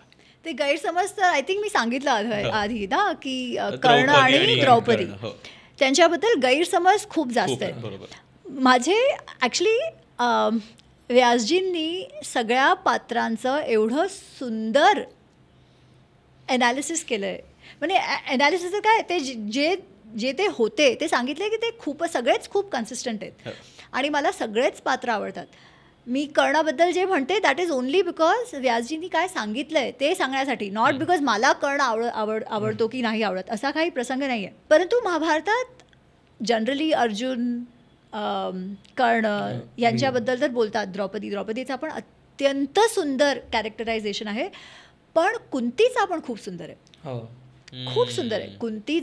कुंतीच्या बद्दल फक्त आधी कर्णाला सोडून दिलं आणि मग अजून काही तिचा रोल येत नाही, पण कुंतीचा जो कॅरेक्टर आहे एवढा स्ट्रॉंग आहे. पांडव कशाला आहेत, 3 तिच्या स्वतःची मुलं आहेत, पण 2 तर माद्रीची आहेत. तरीही ही ती नकुल आणि सहदेव जनरली तुम्ही बाकी परिवारात काय झालं असतं, डिवाइड अँड रूल झालं असतं, दुर्योधननी काहीतरी त्या दोघांना आपल्या साईड केलं असतं आणि आय एम शुअर ट्राय पण केलं असेल, पण कशाला ते झालं नाही. ते कधीही 2 आईंची मुलं असे कधी वागलेच नाही आहेत. आणि ती कोणामुळे, कुंतीमुळे, जी पांडवांची कर्तव्यपरायणता आहे. युद्ध समाप्त होतं त्याच्यानंतर पण ते जसे धृतराष्ट्र आणि गांधारी तेच त्यांची सेवा पण करतात, खूप प्रेमाने त्यांना ठेवतात. पण ते कोणामुळे, की कर्तव्य काय आहे माझा आणि ते कर्तव्य मी पूर्णपणे निभावं. ते कशालामुळे, कुंतीमुळे. आणि कितीतरी प्रसंग महाभारतात कुंतीचे आहेत. इनफॅक्ट महाभारताचे अनावरण त्या पुस्तकमध्ये मी एक फुल चॅप्टर तिच्यावर लिहिलं आहे. तर तिचं कॅरेक्टर आहे. विदुरचं कॅरेक्टर खूप सुंदर आहे. भीष्म पितामह. असं नाही आहे की लोकांनी सगळे जे निर्णय घेतले ते बरोबरच घेतले, असं नाही आहे. पण त्यांची ती धर्मसंकट जे त्यांच्या ते जे हम हिंदी में कहते की झूझ रहे हैं, की ते एवढं सुंदर महाभारतात येतं वेगवेगळ्या कॅरेक्टर्सनी. सगळेच खूप सुंदर आहेत, पण मला कुंतीचं कॅरेक्टर पण फार आवडतं. इंटरेस्टिंग. आपल्याला ती बिचारी कुंती वाटते. ती अजिबात बिचारी नाही आहे. सी अगेन तुम्ही मधून काय आपण शिकावं, त्याच्यात अजून एक गोष्ट आहे. हे जे मी सांगितलं ते तर आहे. अजून एक गोष्ट is more practical. It is more about दृष्टिकोन, की आपल्या सगळ्यांच्या जीवनात चांगलंही होईल वाईटही होईल, संघर्ष पण येईलच. असं कोणीही नाही आहे ज्याच्या लाईफमध्ये प्रॉब्लेम्स होत नाही. कृष्णाच्या लाईफमध्ये पण होते, रामाच्या लाईफमध्ये पण होते, पांडवांच्या लाईफमध्ये पण होते, कर्णाच्या लाईफमध्ये पण होते, दुर्योधन. सगळ्यांच्या लाईफमध्ये प्रॉब्लेम्स येणारच. There is no running away. कधी कधी आपण म्हणतो अरे बिचारी द्रौपदी, पण पांडवांनी फेस केलं नाही का? बिचारी सीता. रामनी फेस केलं नाही का? सगळ्यांनीच केलं. तर हे जे लेन्स कधी कधी आपण फेमिनिझमचा, कास्टिझमचा हे जे यूज करतो ना इतिहास वाचण्याचा, तर तो खोटा आहे. कारण की आपण इतिहास आपल्याला काय शिकवणार ते शिकतच नाही. त्याच्यामुळे एकतर ते, दुसरं जर मी सांगितलं लाईफमध्ये सगळ्यांच्या लाईफमध्ये प्रॉब्लेम्स येणार, आपल्या लाईफमध्ये पण येणारच. त्या परिस्थितीत आपलं व्हॅल्यू सिस्टम किती स्ट्रॉंग आहे आणि आपलं मन कंट्रोल किती आहे, दॅट विल डिसाईड अवर निर्णय. असं नाही आहे की आपल्याला दुःख होणार नाही. मनवर कंट्रोल असणं त्याचा अर्थ आपल्याला भावनाच येणार नाही असं नाही आहे. भावना येतील, त्या भावनांना समजून आपल्याला निर्णय घ्यावा लागेल. दुःख पण होणार, पण कमीत कमी पश्चाताप आपल्याला कसा व्हावा, की जेव्हा आपलं एंड असेल तेव्हा ॲटलिस्ट मी माझ्या whatever I could do, माझ्या कंट्रोलमध्ये जे पण होतं तेवढं मी केलं. Is what we can control, right. त्याच्याहून जास्त तर काही करू शकत नाही, तेवढं करा. आणि to get there again it goes back to मन कंट्रोल. सो दिस एक्सेप्टन्स की लाईफमध्ये प्रॉब्लेम्स येणार आणि we have to fight it, no other way. That's also another learning from both the epics. Yes, I think thank you so much. खूप जवळचा वाटणारं महाभारत खूप वेगळ्या पद्धतीनं खरं तर आज समजून घेता आलं. खूप खूप आभार तुमचे. म्हणजे तुम्ही तुमच्या एवढ्या बिझी पॅक्ड पुण्याच्या ट्रिपमध्ये हा थोडा वेळ काढला आमच्यासाठी, त्यासाठी खूप खूप आभार. मला वाटतं ज्या पद्धतीनं आपल्याला महाभारत किंवा हे सगळे आपले जे एपिक्स आहेत हे समजून घेण्याचा जो प्रयत्न आहे त्याचीही सुरुवात म्हणून हा पॉडकास्ट बघा. म्हणजे यातनं तुम्हाला रामायण काय आहे, महाभारत काय आहे हे इथपर्यंत आपण कधीच पोचू शकणार आहे. त्यासाठी आपल्याला ॲक्च्युअल रिसोर्सेसकडे आणि ॲक्च्युअल राईट रिसोर्सेसकडे जाणं हाच एक पर्याय असू शकतो. पण एक त्याबद्दलची एक त्याचं कुतूहल निर्माण व्हावं, त्याबद्दलचे काही मिथ्स आपलेच जे डोक्यासमोर तयार झालेले आहेत आणि आपण सतत एक वेगवेगळ्या नरेटिव्ह वॉर्समध्ये ते घुसवत असतो आणि मग काही वेळेस असं वाटतं की नाही लांबच राहू. त्यापेक्षा या सगळ्यापेक्षा एक काहीतरी एक स्पष्ट दृष्टिकोन मिळावा यासाठीचे हे पॉडकास्ट आहेत आणि ही सुरुवात आहे या सगळ्याची असं समजायला हरकत नाही. तर खूप खूप आभार. लास्ट तू रिसोर्सबद्दल बोललास म्हणून एक लास्ट गोष्ट सांगते. एकतर जसं त्यांनी सांगितलं, माझं इंग्लिशमध्ये महाभारत अनरावल्ड आहे आणि त्याचा अनुवाद तुमच्या पुण्याच्याच एक खूप सुंदर ताई आहेत दीपाली पाटवडकर, त्यांनी केलं आहे. तर मी मराठी वाचकांना सांगते की तुम्ही माझं इंग्लिश वाचू नका, ते मराठी वाचा, कारण की एवढा सुरेख त्यांनी अनुवाद केला आहे की विचारू नका. तर ते महाभारताचं अनावरण विच इज बेस्ड ऑन वेदव्यासजीच महाभारत. पण मी कारण की मृत्युंजय ह्याचा उल्लेख केला, आय शुड ऑल्सो मेन्शन की असा डिबंकिंगचा प्रकल्प माझा पहिला नाही आहे. आणि ते मला नंतर कळालं की मराठीत ऑलरेडी असं एक पुस्तक आहे, स्वामी वरदानंद भारती यांचं एक पुस्तक आहे, महाभारतचे वास्तव दर्शन. 80s 90sमध्ये त्यांनी हे केलं आहे आणि खूप सारे जे असे इंटलेक्च्युअल्स होते त्यांचं खंडन विथ प्रूफ्स त्यांनी केलं आहे. तर असं काम पण झालं आहे. तर महाभारताचं अनावरण तर वाचाच, पण ती पुस्तक पण वाचा. मराठीतच आहे आणि सुंदर पुस्तक आहे, स्कॉलरली पुस्तक आहे. येस, नक्की. मला वाटतं हे रिसोर्सेस आपल्याला कळणं महत्त्वाचं आहे. तर थँक्यू सो मच. तुम्हाला आजचा भाग कसा वाटला नक्की कळवा. प्लीज सबस्क्राईब करायला विसरू नका मुक्तमुखला आणि हा व्हिडिओ लाईक करा. येस, धन्यवाद. लो बसावा. लो बसावा.